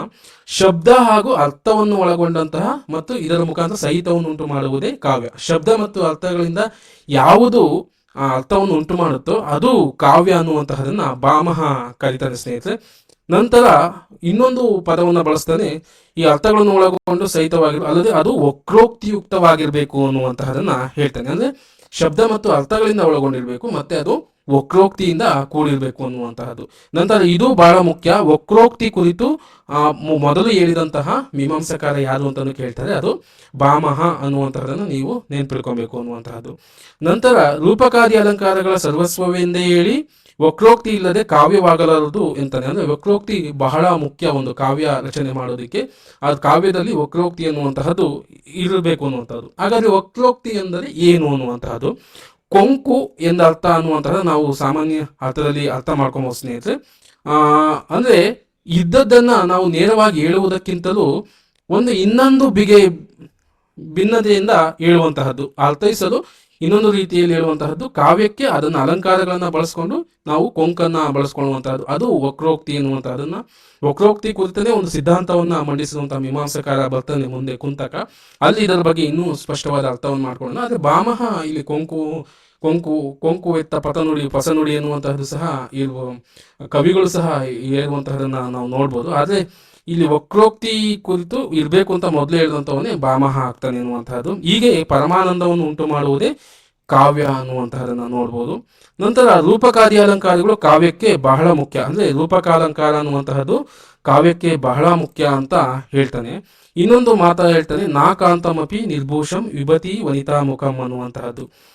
ಅಂದ್ರೆ ಒಡವೆಗಳಿಲ್ಲದೆ ಸ್ತ್ರೀಯರ ಮುಖ ಹೇಗೆ ಶೋಭಿತವಾಗಿರ್ತದೋ ಹಾಗೆ ಅಲಂಕಾರಗಳಿಲ್ಲದೆ ಕಾವ್ಯ ಅನ್ನುವಂತಹದ್ದು ಶೋಭವಾಗೋದಕ್ಕೆ ಸಾಧ್ಯ ಇಲ್ಲ, ಶೋಭಿಸಲು ಸಾಧ್ಯವಿಲ್ಲ ಅನ್ನುವಂತಹದನ್ನ ಇಲ್ಲಿ ಹೇಳ್ತಿರುವಂತಹ ಇದು ಬಹಳ ಸ್ಟೇಟ್ಮೆಂಟು. ಇದನ್ನು ಸಹ ಸಾಕಷ್ಟು ಬಾರಿ ಪ್ರಶ್ನೆಯನ್ನ ಕೇಳಿದರೆ, ನಾಕಾಂತಮಪಿ ನಿರ್ಭೂಷಂ ವಿಭತಿ ವನಿತಾ ಮುಖಂ ಅನ್ನುವಂತಹ ಪ್ರಶ್ನೆಯನ್ನ ಕೇಳಿದ ಸ್ನೇಹಿತರೆ, ಇದನ್ನು ಸಹ ನೀವು ನೆನಪಿನಲ್ಲಿ ಇಟ್ಕೊಳ್ಳಿ. ನಂತರ ವಿಶೇಷ ಅನ್ನುವಂತಹದ್ದು ಸರ್ಗಬಂಧಂ ಅನ್ನುವಂತಹ ಒಂದು ಮಹಾಕಾವ್ಯದ ಲಕ್ಷಣವನ್ನು ಭಾಮಹ ಹೇಳ್ತಾನೆ. ಇಷ್ಟು ಕಾವ್ಯದ ಸ್ವರೂಪದ ಕುರಿತು ಭಾಮಹ ಹೇಳುವಂತಹದ್ದು. ಶಬ್ದಾರ್ಥ ಸಹಿತ ಕಾವ್ಯಂ ಇರ್ಬೋದು, ವಕ್ರೋಕ್ತಿ ಕುರಿತು ಪ್ರಸ್ತಾಪ ಮಾಡುವಂತಹದಿರ್ಬೋದು, ನಾಕಾಂತಮಪಿ ನಿರ್ಭೂಷಂ ವಿಭತಿ ವನಿತಾ ಮುಖಂ ಅನ್ನುವಂತಹದ್ದು ಕಾವ್ಯದ ಕುರಿತು ಭಾಮಹ ಆಲೋಚನೆ ಮಾಡುವಂತಹ ಪ್ರಮುಖವಾದಂತಹ ಸ್ನೇಹಿತರೆ. ಇಷ್ಟು ನೆನಪಿಟ್ಕೊಳ್ಳಿ ಭಾಮಹನ ಕುರಿತು ಅನ್ನುವಂತಹದ್ದು. ನಂತರ ದಂಡಿ, ಕ್ರಿಸ್ತಶಕ 7ನೇ ಶತಮಾನದಲ್ಲಿ ದಂಡಿ ಬರ್ತಾನೆ. ಇವನು ಸಹ ಕಾವ್ಯದ ಸ್ವರೂಪವನ್ನ ಕುರಿತು ಚರ್ಚೆ ಮಾಡೋದ್ರಲ್ಲಿ ಪ್ರಮುಖವಾದಂತಹವನು. ನೋಡೋಣ, ದಂಡಿಯ ಕೃತಿಯನ್ನು ನಾವು ನೋಡೋದಿದ್ರೆ ಈತನ ಕೃತಿ ಕಾವ್ಯಾದರ್ಶ ಅನ್ನುವಂತಹದ್ದು. ಇದು ಕವಿರಾಜ ಮಾರ್ಗ ಕೃತಿಯ ಮೇಲೆ ಪ್ರಭಾವ ಬೀರಿರುವಂತಹ ಕೃತಿ. ಈತನ ಸ್ಟೇಟ್ಮೆಂಟ್ ಅನ್ನು ನೋಡೋದಿದ್ರೆ ಕಾವ್ಯಂ ಸ್ಫುರದಲಂಕಾರ ಗುಣವದೋಷ ವರ್ಜಿತಂ ಅನ್ನುವಂತಹದ್ದು. ಅಂದ್ರೆ ಅಲಂಕಾರದಿಂದಲೂ ಗುಣ ಸೌಂದರ್ಯ ದೋಷರಹಿತವಾದ ಶಬ್ದಗಳ ಸಮೂಹವೇ ಕಾವ್ಯ ಅಂತ ಹೇಳ್ತಾನೆ. ಅಂದ್ರೆ ಅಲಂಕಾರಗಳು ಸಹ ಕಾವ್ಯದಲ್ಲಿ ಇರಬೇಕು, ನಂತರ ಗುಣ ಸೌಂದರ್ಯ ಇರಬೇಕು, ನಂತರ ದೋಷರಹಿತವಾಗಿರ್ಬೇಕು ಅನ್ನುವಂತಹದನ್ನ ಹೇಳ್ತಾನೆ. ಇದರಲ್ಲಿ ಈಗಾಗಲೇ ಭಾಮಹ ಅಲಂಕಾರಗಳು ಇರಬೇಕು ಅಂತ ಹೇಳಾಯ್ತು. ಇಲ್ಲಿ ಹೊಸದಾಗಿ ದಂಡಿ ಏನ್ ಮಾಡ್ತಾ ಇದ್ದಾನೆ, ಗುಣ ಅನ್ನುವಂತಹದನ್ನ ಸೇರಿಸ್ತಾ ಇದ್ದಾನೆ. ನಂತರ ಸೌಂದರ್ಯ ಅನ್ನುವಂತಹದನ್ನ ಸೇರಿಸ್ತಾ ಇದ್ದಾನೆ ಸ್ನೇಹಿತರೆ. ಇದು ಅರ್ಥ ಮಾಡ್ಕೊಬೇಕು. ಈಗ ನಾವು ಭಾರತೀಯ ಕಾವ್ಯ ಮೀಮಾಂಸೆ ಅಂತ ಹೇಳ್ತಾ ಇದೀವಿ ಅಂದ್ರೆ ಸ್ನೇಹಿತರೆ, ಒಂದು ಮನುಷ್ಯನ ದೇಹ ತಯಾರು ಮಾಡ್ದಂಗೆ, ಒಂದು ತಲೆಯಿಂದ ಪ್ರಾರಂಭವಾಗಿ ಮನುಷ್ಯನ ಪಾದದವರೆಗೂ ಸಹ ಹೊಸ ಹೊಸ ವಿಷಯಗಳನ್ನ ಮೀಮಾಂಸಕಾರರು ಬರ್ತಾ ಬರ್ತಾ ಸೇರಿಸ್ಕೊಂತ ಹೋಗ್ತಾರೆ. ಇಲ್ಲಿಂದಾನು ಸಹ ಪ್ರಾರಂಭ ಆಗ್ತೀವಿ, ಭಾಮಹನಿಂದ ಪ್ರಾರಂಭ ಆಗುತ್ತೆ. ಈಗ ಅಲಂಕಾರ ಮುಖ್ಯ ಅಂತ ಭಾಮಹ ಹೇಳ್ದ, ಇಲ್ಲಿ ಬಂದ ತಕ್ಷಣ ಏನ್ ಮಾಡ್ತೇನೆ, ದಂಡಿ ಗುಣವನ್ನ ಇರಬೇಕು, ಸೌಂದರ್ಯ ಇರಬೇಕು ಅಂತ ಹೇಳ್ತಾನೆ. ನಂತರ ದೋಷರಹಿತವಾದ ಶಬ್ದಗಳು ಇರಬೇಕು ಅನ್ನುವಂತಹದನ್ನ ಹೇಳ್ತಾನೆ. ಅದಕ್ಕಿಂತ ಮುಂಚೆ 10 ಗುಣಗಳನ್ನ ಹೇಳುವಂತಹದ್ದು ಮತ್ತು 10 ದೋಷಗಳನ್ನ ಇಲ್ಲಿ ಹೇಳುವಂತಹದ್ದು, ಇವನು ಸಹ ನೆನ್ಪಿಟ್ಕೊಬೇಕು. ಎಷ್ಟು ಗುಣಗಳನ್ನು ಹೇಳಿದಾನೆ ಎನ್ನುವಂತಹದ್ದು ಪ್ರಶ್ನೆ ಆಗಿದೆ. ದಂಡಿ ಎಷ್ಟು ಗುಣಗಳನ್ನು ಹೇಳಿದಾನೆ ಎನ್ನುವಂತಹ ನೇರವಾಗಿ ಕೇಳ್ತಾನೆ. ಈ ಗುಣಗಳ ಬಗ್ಗೆ ಕೇಳುವುದು ಕಡಿಮೆ, ಎಷ್ಟು ಕೇಳಿದಾರೆ ಎನ್ನುವಂತಹದ್ದು. ಹಾಗಾದ್ರೆ 10 ದೋಷಗಳು ಯಾವುವು? ಗೂಢಾರ್ಥ, ಅರ್ಥಾಂತರ, ಅರ್ಥಹೀನ, ಭಿನ್ನ ಅರ್ಥ, ಏಕಾರ್ಥ, ಅಭಿಪ್ರಾಜ್ಞಾರ್ಥ, ನಾಯದ್, ಅಪೇತತ್, ಅತಪೇತಂ, ವಿಷಮ, ವಿಸಂಧಿ, ಶಬ್ದಹೀನ ಅನ್ನುವಂತಹದ್ದು 10 ದೋಷಗಳು. ಶ್ಲೇಷ, ಪ್ರಸಾದ, ಸಮತ, ಸಮಾಧಿ, ಮಾಧುರ್ಯ, ಓಜಸ್ಸು, ಸಕುಮಾರಿ, ಅರ್ಥವ್ಯಕ್ತಿ, ಉದಾರತೆ, ಕಾಂತಿ ಇವೆಲ್ಲವೂ ಸಹ 10 ಗುಣಗಳು ಅನ್ನುವಂತಹದನ್ನ ನೋಡ್ಕೋಬೇಕು. ನಂತರ ಪ್ರಸಿದ್ಧವಾಗಿ ಹೇಳುವಂತಹ ಸ್ಟೇಟ್ಮೆಂಟ್, ಕಾವ್ಯಶೋಭಕಾರನ್ ಧರ್ಮನ್ ಅಲಂಕಾರನ್ ಪ್ರಶಿಕ್ಷತೆ ಎನ್ನುವಂತಹದ್ದು ಪ್ರಸಿದ್ಧವಾದ ಹೇಳಿಕೆ. ಇದನ್ನು ಸಹ ನೆನ್ಪಿಟ್ಕೊಳ್ಳಿ ಸ್ನೇಹಿತರೆ. ಅಲಂಕಾರಗಳು ಅಂದ್ರೆ ಕಾವ್ಯ ಶೋಭೆಗೊಳ್ಳಲು ಅಲಂಕಾರಗಳು ಬಹಳ ಮುಖ್ಯ ಅನ್ನುವಂತಹದನ್ನ ಇಲ್ಲಿ ಹೇಳ್ತಿರುವಂತಹದ್ದು. ನಂತರ 2 ಅಲಂಕಾರಗಳನ್ನ ಇಲ್ಲಿ ಹೇಳ್ತಾನೆ ದಂಡಿ, ನಿತ್ಯಾಲಂಕಾರಗಳು ಮತ್ತೆ ಗೌಣಾಲಂಕಾರಗಳು ಅನ್ನುವಂತಹ 2 ಅಲಂಕಾರಗಳನ್ನ ವಿಂಗಡಿಸ್ತಾನೆ. ಇದು ಸಹ ಸ್ನೇಹಿತರ ಪ್ರಶ್ನೆ ಆಗಿದೆ. ನಿತ್ಯಾಲಂಕಾರಗಳು, ಗೌಣಾಲಂಕಾರಗಳು ಅಂತ ವಿಂಗಡಣೆ ಮಾಡಿದವನು ಯಾರು ಅನ್ನುವಂಥದ್ದು ಪ್ರಶ್ನೆ ಹೇಗ್ ಬೇಕಾದ್ರೂ ಕೇಳ್ಬೋದು, ಎಲ್ಲಿ ಬೇಕಾದ್ರೂ ಕೇಳ್ಬೋದು ಸ್ನೇಹಿತರೆ. ನಾವೇನ್ ಮಾಡ್ಬೇಕು, ಎಲ್ಲವನ್ನೂ ಓದ್ಕೊಂಡಂತ ಸಂದರ್ಭದಲ್ಲಿ ನಮ್ಗೆ ಯಾವ್ದು ಬೇಕಾದ್ರೂ ಕೇಳಿದ್ರು ಯಾವ್ದಾರ ಕೇಳ್ಕೊಳಪ್ಪ, ನಾನು ಆನ್ಸರ್ ಮಾಡ್ತೀನಿ ಮೀಮಾಂಸೆಯಲ್ಲಿ ಅನ್ನೋ ತರ ಇರ್ಬೇಕು ಸ್ನೇಹಿತರೆ. ಹಾಗಾಗಿ ಇಲ್ಲಿ ದಂಡಿ ಅಲಂಕಾರಗಳು 2 ತರ ವಿಂಗಡಣೆ ಮಾಡುವಂತಹದನ್ನ ನೋಡ್ಬೋದು. ಒಂದು, ಕಾವ್ಯಂ ಸ್ಫುರದ ಅಲಂಕಾರ ಗುಣವದೋಷ ವರ್ಜಿತಂ, ಕಾವ್ಯಶೋಭಕಾರಂ ಧರ್ಮನ್ ಅಲಂಕಾರಂ ಪ್ರಚಕ್ಷತೆ ಅನ್ನುವಂತಹದ್ದು. ಇದರ ಅರ್ಥಗಳನ್ನ ನೀವು ತಿಳ್ಕೊಬೇಕು. ನಂತರ ನಿತ್ಯಾಲಂಕಾರ, ಗೌಣಾಲಂಕಾರ ಅನ್ನುವಂತಹ 2 ವಿಭಾಗ ಕ್ರಮವನ್ನ ಮಾಡುವಂತಹದ್ದು. ಇನ್ನೊಂದು ಪ್ರಸಿದ್ಧ ವೇಳಿಕೆ ದಂಡಿದೆ, ಶರೀರಂ ತವದಿಷ್ಟಾರ್ಥ ವ್ಯವಚಿನ್ನ ಪದವಲಿ ಅನ್ನುವಂತಹದ್ದು. ಇಷ್ಟಾರ್ಥವಾದಂತಹ ಅರ್ಥವನ್ನುಳ್ಳ ಪದ ಸಮೂಹವೇ ಕಾವ್ಯ ಅನ್ನುವಂತಹದ್ದು. ಇಷ್ಟವೆಂದರೆ ಪ್ರಿಯ ಎಂದರ್ಥ ಕೊಡುತ್ತೆ. ಅಂದ್ರೆ ತನಗೆ ಇಷ್ಟವಾದಂತಹ ಪದಗಳನ್ನ ರಚಿಸಿಕೊಂಡು ಕಾವ್ಯವನ್ನ ರಚನೆ ಮಾಡುವಂತಹ ಪದ ಸಮೂಹವನ್ನು ರಚನೆ ಮಾಡುವಂತಹದೇ ಕಾವ್ಯ ಅನ್ನುವಂತಹದನ್ನು ಹೇಳ್ತಾನೆ. ಇದು ಸಹ ಪ್ರಶ್ನೆ ಆಗಿದೆ ಸ್ನೇಹಿತರೆ. NET ಕೆಸೆಟ್ ಅದಂತೂ ಸಾಕಷ್ಟು ಬಾರಿ ಕೇಳಿದಾನೆ. ಇದು ಟೀಚರ್ಸ್ ಪರೀಕ್ಷೆಗಳು ಸಹ ಕೇಳಿರುವಂತಹದನ್ನು ನೋಡ್ಬೋದು. ಶರೀರಂ ತವದಿಷ್ಟಾರ್ಥ ವ್ಯವಚಿನ್ನ ಪದವಲಿ ಎನ್ನುವಂತಹದನ್ನ. ನಂತರ ಪ್ರಾಣದಶ ಗಣಾವೃತಂ ಅನ್ನುವಂತಹದ್ದು 10 ಗುಣಗಳೇ ಕಾವ್ಯದ ಆತ್ಮ ಅಂತ ಹೇಳ್ತಾನೆ. ಇದು ನೇರವಾಗಿ ಪ್ರಶ್ನೆ ಕೇಳೋ ಸಾಧ್ಯತೆ ಇರುತ್ತೆ. 10 ಗುಣಗಳೇ ಕಾವ್ಯದ ಆತ್ಮ ಅಂತ ಹೇಳ್ದವ್ರು ಯಾರು ಅಂತ ಕೇಳುವಂತಹ ಪ್ರಶ್ನೆ ಇರುತ್ತೆ. ಇಲ್ಲಾಂದ್ರೆ ಪ್ರಾಣದಶ ಗಣಾವೃತಂ ಇದು ಯಾರ ಹೇಳಿಕೆ ಅಂತ ಕೇಳೋ ಸಾಧ್ಯತೆ ಇರುತ್ತೆ. ನೆನ್ಪಿಟ್ಕೊಳ್ಳಿ, ಗುಣ ಅಂದ ತಕ್ಷಣನೇ 10 ಗುಣ ಅಂದ ತಕ್ಷಣ ನೀವು ದಂಡಿ ನೆನಪಾಗಬೇಕು, ಆ ತರ ಇಟ್ಕೊಳ್ಳಿ ಸ್ನೇಹಿತರೆ. ನಂತರ ಈತನ ಕಾವ್ಯದ ಕುರಿತ ಸಿದ್ಧಾಂತ ಗುಣ ಸಿದ್ಧಾಂತನೇ ಫೇಮಸ್ ಆಗಿರುವಂತಹದ್ದು, ಪ್ರಮುಖ ಆಗಿರುವಂತಹದ್ದು. ಅದ ನಂತರ 2 ಕಾವ್ಯ ಮಾರ್ಗಗಳನ್ನು ಹೇಳ್ತಾನೆ. ವೈದರ್ಭಿ, ಗೌಡಿ ಎನ್ನುವಂತಹ 2 ಕಾವ್ಯ ಮಾರ್ಗಗಳನ್ನ ದಂಡಿ ಪ್ರಸ್ತಾಪ ಮಾಡ್ತಾನೆ. ನೋಡಿ, ಕಾವ್ಯದ ಸ್ವರೂಪವನ್ನು ಈಗ ಭಾಮಹ ಹೇಳಿದ್ದಕ್ಕೂ ದಂಡಿ ಹೇಳಿದ್ದಕ್ಕೂ ತುಂಬಾ ವ್ಯತ್ಯಾಸ ಇರುವಂತಹದನ್ನು ನೋಡ್ಬೋದು. ಭಾಮಹ ಅರ್ಥೈಸ್ತಿರುವಂತಹದ್ದು ವಕ್ರೋಕ್ತಿ ಇರ್ಬೇಕು ಅಂತಾನೆ, ಅಲಂಕಾರ ಇರ್ಬೇಕು ಅಂತಾನೆ. ಅದನ್ನ ಮುಂದುವರೆದು ಏನ್ ಮಾಡ್ತಾನೆ ದಂಡಿ, ಅದರಲ್ಲಿ ಸೌಂದರ್ಯ ಇರ್ಬೇಕು, ಗುಣ ಇರ್ಬೇಕು ಅನ್ನುವಂತಹದನ್ನ ಬಳಸ್ತಾನೆ. ಮತ್ತೆ ಇನ್ನೊಬ್ಬ ಪ್ರಸಿದ್ಧ ಮೀಮಾಂಸಕಾರ ವಾಮನ ಸ್ನೇಹಿತರೆ. ವಾಮನ ಕೃತಿ ಕಾವ್ಯಾಲಂಕಾರ ಸೂತ್ರವೃತ್ತಿ ಎನ್ನುವಂತಹದ್ದು. ಈಗ ನೋಡ್ಬೋದು, ಈತ ಕಾವ್ಯದ ಆತ್ಮದ ಬಗ್ಗೆ ಮಾತನಾಡ್ತಾನೆ. ಆತ್ಮದ ಕುರಿತು ಮೊದಲು ಮಾತನಾಡುವಂತವನೇ ವಾಮನ. ನೀವು ನೋಡ್ಬೋದು, ಈ ಭಾರತೀಯ ಕಾವ್ಯ ಮೀಮಾಂಸೆಯಿಂದ ಹಿಡ್ಕೊಂಡು ತಲೆಯಿಂದ ಪಾದದವರೆಗೂ ಸಹ ಒಂದೊಂದು ಅಂಗಗಳನ್ನ ಕಟ್ಟಲಾಗುತ್ತೆ. ಅಲಂಕಾರ ಇರ್ಬೋದು, ಗುಣಗಳಿರ್ಬೋದು, ರೀತಿ ಇರ್ಬೋದು, ಆತ್ಮವನ್ನ ಕೊಡುವಂತಹದ್ದು. ಹೀಗೆ ಕಾವ್ಯದ ಒಂದೊಂದು ಲಕ್ಷಣಗಳನ್ನ ಭಾರತೀಯ ಕಾವ್ಯ ಮೀಮಾಂಸೆಯಲ್ಲಿ ಕಟ್ಟಲಾಗುತ್ತೆ. ಅದರ ರೀತಿಯಲ್ಲಿ ವಾಮನ ರೀತಿರಾತ್ಮಸ್ಯ ಕಾವ್ಯ, ರೀತಿಯೇ ಕಾವ್ಯದ ಆತ್ಮ ಅಂತ ಹೇಳ್ತಾರೆ. ಇನ್ನೊಂದು ಆತನ ಪ್ರಸಿದ್ಧವಾದಂತಹ ಹೇಳಿಕೆ ನೋಡ್ಬೋದು ಸ್ನೇಹಿತರೆ, ಸೌಂದರ್ಯಂ ಗ್ರಾಹ್ಯಂ ಅಲಂಕಾರತ್ ಅನ್ನುವಂತಹದ್ದು. ಇದನ್ನ ಮೊದಲೇ ನಾವು ಪ್ರಸ್ತಾಪವನ್ನ ಮಾಡುದು, ಸೌಂದರ್ಯಂ ಗ್ರಾಹ್ಯಂ ಅಲಂಕಾರಂ ಅನ್ನುವಂತಹದನ್ನ. ಅಂದ್ರೆ ಕಾವ್ಯಕ್ಕೆ ಸೌಂದರ್ಯ ಮತ್ತು ಅಲಂಕಾರಗಳು ಇರಬೇಕು ಅನ್ನುವಂತಹ ಸೂತ್ರವನ್ನ. ಮತ್ತು ಇದು ಹಿಂದೆ ಸೌಂದರ್ಯ ಅನ್ನುವಂತಹದ್ದು ಇದ್ದಿದ್ದು ಅಲಂಕಾರ ಶಾಸ್ತ್ರವಾಗಿ ಹೇಗೆ ಬಳಕೆ ಆಯ್ತಾ ಬಂತು ಅನ್ನುವಂತಹದನ್ನ ನೋಡುವಂತಹದ್ದು. ನಂತರ ಆತನ ಇನ್ನೊಂದು ಪ್ರಸಿದ್ಧವಾದಂತಹ ಹೇಳಿಕೆಗೂ ಸ್ನೇಹಿತರೆ, ಕಾವ್ಯ ಶೋಭಾಯೋ ಕರ್ತಾರ ಧರ್ಮ ಗುಣ ಅನ್ನುವಂತಹದ್ದು. ಅಂದ್ರೆ ಕಾವ್ಯದಲ್ಲಿ ಶಬ್ದ, ಅರ್ಥ, ಗುಣ, ಅಲಂಕಾರ, ರಸ, ಧ್ವನಿ, ರೀತಿ ಪ್ರಮುಖವಾದವುಗಳಾಗಿದ್ದಾವೆ ಅನ್ನುವಂತಹದನ್ನ ಹೇಳ್ತಾನೆ ಸ್ನೇಹಿತರೆ. ಇದು ಪ್ರಸಿದ್ಧವಾದಂತಹ ಹೇಳಿಕೆ. ಇದನ್ನ ಕೇಳಿರುವಂತಹದನ್ನ ನೋಡ್ಬೋದು. ನಂತರ ವೈದರ್ಭಿ, ಗೌಡಿ, ಪಾಂಚಾಲಿ ಎಂಬ 3 ಕಾವ್ಯ ಮಾರ್ಗಗಳನ್ನ ಹೇಳ್ತಾನೆ. ಇದು ನೋಡ್ಬೋದು. ಹಿಂದೆ ದಂಡಿ 2 ಮಾರ್ಗಗಳನ್ನು ಹೇಳಿದ್ದ, ವೈದರ್ಭಿ, ಗೌಡಿ ಎನ್ನುವಂತಹದನ್ನ. ಅದಕ್ಕೆ ಇನ್ನೊಂದನ್ನ ಸೇರಿಸ್ತಾನೆ, ಪಾಂಚಾಲಿ ಎಂಬ 3ನೇ ಕಾವ್ಯ ಮಾರ್ಗವನ್ನ ಯಾರು ಆ ವಾಮನ ಹೇಳುವಂತಹ ನೋಡ್ಬೋದು. ಹೀಗೆ ಒಂದೊಂದೇ ವಿಚಾರಗಳು ಬೆಳೀತಾ ಹೋಗ್ತಾವ ಸ್ನೇಹಿತರೆ. ಅದು ನಾವು ಭಾರತೀಯ ಕಾವ್ಯಮೀಮಾಂಸೆ ಒಂದು ಹೊಸ ತಂತ್ರಗಳು ಅನ್ನುವಂಥದ್ದನ್ನ ನೋಡ್ಬೋದು. ನಂತರ ರೀತಿ ಎಂಬುದನ್ನು ಗುಣಗಳಿಗೆ ಅನ್ವಯಿಸಿ ಹೇಳುತ್ತಾನೆ. ನೀವು ನೋಡ್ಬೋದು 10 ಗುಣಗಳನ್ನ ದಂಡಿ ಹೇಳ್ತಾನೆ. ಅದೇ ತರ ಗುಣಗಳು ಸಾಕಷ್ಟು ಬರ್ತಾವ. ಆ ಗುಣಗಳನ್ನ ರೀತಿಗಳಿಗೆ ಅನ್ವಯಿಸಿ ಹೇಳುವಂತಹದನ್ನ ನೋಡ್ಬೋದು. ಮತ್ತೆ ರೀತಿಗಾತ್ಮಕ ಕಾವ್ಯ ಅನ್ನುವಂತಹದನ್ನ ವಿಶಿಷ್ಟ ಪದರಚನೆಯ ರೀತಿ ಎನ್ನುವಂತಹದನ್ನ ಸಾಕಷ್ಟು ಮೀಮಾಂಸಕರು ಹಿಂದೆ ಬೇರೆ ರೀತಿ ಹೊಸ ರೀತಿಯಲ್ಲೂ ಹೇಳಿರುವಂತಹದನ್ನ ನಾವು ನೋಡೋದಕ್ಕೆ ಸಾಧ್ಯತೆ ಇದೆ ಸ್ನೇಹಿತರೆ. ಹೀಗೆ ವಾಮನ ಕಾವ್ಯದ ಲಕ್ಷಣಗಳನ್ನ ರೀತಿಗಾತ್ಮಕ ಕಾವ್ಯಸ್ಯ ಅನ್ನುವಂತಹದ್ದು, ಸೌಂದರ್ಯಂ ಕಾವ್ಯಗ್ರಹ್ಯಂ ಅಲಂಕಾರತ ಅನ್ನುವಂತಹದ್ದು, ಕಾವ್ಯ ಶೋಭಾಯೋ ಕರ್ತಾರ ಧರ್ಮ ಗುಣಂ ಅನ್ನುವಂತಹದ್ದು, ಈ ಹಿನ್ನೆಲೆಯಲ್ಲಿ ಕಾವ್ಯವನ್ನ ಸ್ವರೂಪವನ್ನ ಹೇಳುವಂತಹದ್ದು ನಮಗೆ ಬಹಳ ಮುಖ್ಯ ಆಗುತ್ತೆ ಅನ್ನುವಂತಹದ್ದು. ಇನ್ನೊಬ್ಬ ಮೀಮಾಂಸಕಾರ ಸ್ನೇಹಿತರೆ ಆನಂದ ವರ್ಧನ, ಬಹಳ ಮುಖ್ಯವಾದಂತಹ. ಆತನ ಕೃತಿ ಧ್ವನ್ಯಾಲೋಕ. ಈತ ಹೊಸದಾದಂತಹ ಚಿಂತನೆಗಳನ್ನ ಕಟ್ಕೊಡ್ತಾನೆ. ಅಂದ್ರೆ ಸೌಹೃದಯ ಹೃದಯಲ್ಲಾದಿ ಶಬ್ದಾರ್ಥಮಯತ್ವಮೇವ ಕಾವ್ಯಂ ಲಕ್ಷಣಂ ಅನ್ನುವಂತಹದ್ದು ಈತನ ಪ್ರಸಿದ್ಧ ಹೇಳಿಕೆ. ಕಾವ್ಯ ಅಂದ್ರೆ ಸೌಹೃದಯನಿಗೆ ಅರ್ಥ ಆಗ್ಬೇಕು ಕಣೆಯ ಅಂತ ಹೇಳ್ತಾನೆ. ಅಂದ್ರೆ ನನ್ ಮುಂದೆ ಓದ್ತಾನಲ್ಲ ಅವನಿಗೆ ಅರ್ಥ ಆಗ್ಬೇಕು, ನಾನೇ ಬರ್ದ್ಬಿಟ್ಟು ನಾನೇ ಓದ್ಕೊಂಡು ನನಗೆ ಅರ್ಥ ಆಗೋದಲ್ಲ ಅನ್ನುವಂತಹದನ್ನ ಹೇಳ್ತಿರುವಂತಹದ್ದು. ಅಲ್ಲಿ ಹೇಳ್ತಾನೆ, ಸೌಹೃದಯದ ಹೃದಯವನ್ನು ಆಹ್ಲಾದಗೊಳಿಸುವ ಶಬ್ದಾರ್ಥಗಳಿಂದ ಪ್ರಚಾರವಾಗಿರುವುದೇ ಕಾವ್ಯದ ಲಕ್ಷಣವಾಗಿದೆ ಅನ್ನುವಂತಾನೆ ಅರ್ಥನೆ. ಅಂದ್ರೆ ಸೌಹೃದಯನಿಗೆ ಯಾವ ರೀತಿ ಅರ್ಥ ಆಗುತ್ತೋ ಆ ರೀತಿ ಶಬ್ದ ಮತ್ತು ಅರ್ಥಗಳನ್ನ ಕಟ್ಟುವಂತಹ ಒಂದು ಬಗೆ ಎನ್ನುವಂತಹದನ್ನ ಹೇಳ್ತಾನೆ ಎನ್ನುವಂತಹದ್ದು. ನಂತರ ಇನ್ನೊಂದು ಪ್ರಸಿದ್ಧವಾದ ಹೇಳಿಕೆ, ಪ್ರತಿಯಾಮಾನಂ ಪುನರನ್ಯದೇವ ವಸ್ತಿಸ್ತಿ ವಾಣೀಶು ಮಹಾಕವಿನಾಮ್ ಅನ್ನುವಂತಹದ್ದು. ಅಂದ್ರೆ ಕವಿಗಳ ವಾಣಿಯಲ್ಲಿ ಸಾಕಷ್ಟು ಪ್ರಸಿದ್ಧವಾದಂತಹ ಹೇಳಿಕೆಗಳು ಬರ್ತವೆ ಅನ್ನುವಂತಹದ್ದು. ಇದನ್ನ ಬೇರೆ ಬೇರೆ ರೀತಿಯಲ್ಲಿ ಹೊಸ ರೀತಿಯನ್ನು ಅರ್ಥ ಕಲ್ಪಿಸುವಂತಹದನ್ನ ನೋಡೋದಕ್ಕೆ ಸಾಧ್ಯತೆ ಇದೆ ಸ್ನೇಹಿತರೆ. ಇದು ಆದರೂ ಸಹ ಪ್ರಸಿದ್ಧವಾದಂತಹ ಹೇಳಿಕೆ. ಇದನ್ನು ನಾವೆಲ್ಲರೂ ಸಹ ನೆನಪಿನಲ್ಲಿ ಇಟ್ಕೊಬೇಕು. ಇನ್ನೊಂದು ಆನಂದವರ್ಧನ ಪ್ರಸಿದ್ಧವಾದ ಹೇಳಿಕೆ ಇದೆ, ಅಪಾರೆ ಕಾವ್ಯ ಸಂಸಾರೇ ಕವಿರೇವ ಪ್ರಜಾಪತಿ ಎನ್ನುವಂತಹದ್ದು. ಈ ಕವಿಯಾದಂತಹವನು ಇಡೀ ಜಗತ್ತನ್ನೇ ಸೃಷ್ಟಿ ಮಾಡುವಂತಹ, ಇಡೀ ಪ್ರಪಂಚವನ್ನೇ ಸೃಷ್ಟಿ ಮಾಡುವಂತಹ ಶಕ್ತಿ ಆತನಿಗಿದೆ ಎನ್ನುವಂತಹ ಹೇಳ್ತಾನೆ. ಆ ಸ್ಟೇಟ್ಮೆಂಟ್ ಸಹ ನೆನಪಿನಲ್ಲಿ ಇಟ್ಕೊಳ್ಳಿ ಸ್ನೇಹಿತರೆ. ಅಪಾರೆ ಕಾವ್ಯ ಸಂಸಾರೇ ಕವಿರೇವ ಪ್ರಜಾಪತಿ ಎನ್ನುವಂತಹದ್ದು. ಇದು ಕೇಳಿದರೆ ಪ್ರತಿಯಾಮಾನ ಪುನರನ್ಯ ದೇವ ಸ್ವಸ್ತಿ ವಾಣೀಶು ಮಹಾಕವಿನಾಮ ಅನ್ನುವಂತಹದ್ದು.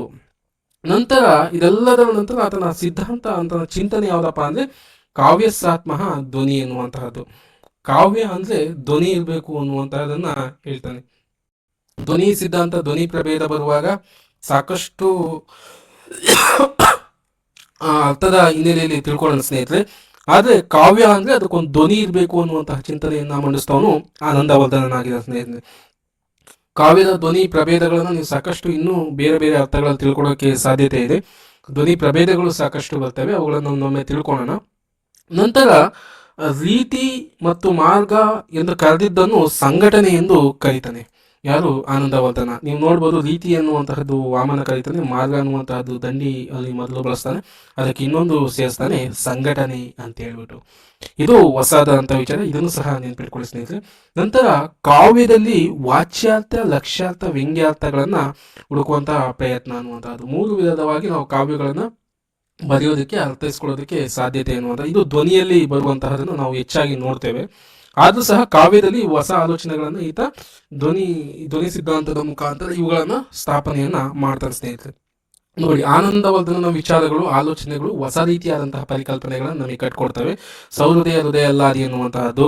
ನಂತರ ಪ್ರತಿಯಾಮಾನ ಪುನರನ್ಯ ದೇವಿ ವಾಣಿಶು ಮಹಾಕವಿನಾಮ ಅನ್ನುವಂತಹದ್ದು, ಕಾವ್ಯಸಾತ್ಮ ಧ್ವನಿ ಎನ್ನುವಂತಹದ್ದು. ಇನ್ನೊಂದು ಅಪಾರೆ ಕಾವ್ಯ ಸಂಸಾರಿ ಕವಿರೇವ ಪ್ರಜಾಪತಿ ಎನ್ನುವಂಥ.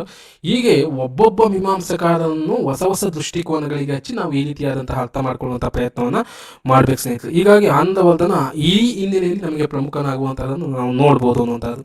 ಇನ್ನೊಬ್ಬ ಕುಂತಕ ಸ್ನೇಹಿತರೆ. ಈತನ ಹೇಳಿಕೆ ಪ್ರಸಿದ್ಧವಾದಂತಹದ್ದು. ಈತನ ಕೃತಿಯನ್ನ ನೀವು ನೋಡೋದಿದ್ರೆ ವಕ್ರೋಕ್ತಿ ಜೀವಿತ. ಈತನ ಕೃತಿ ವಕ್ರೋಕ್ತಿ ಜೀವಿತ.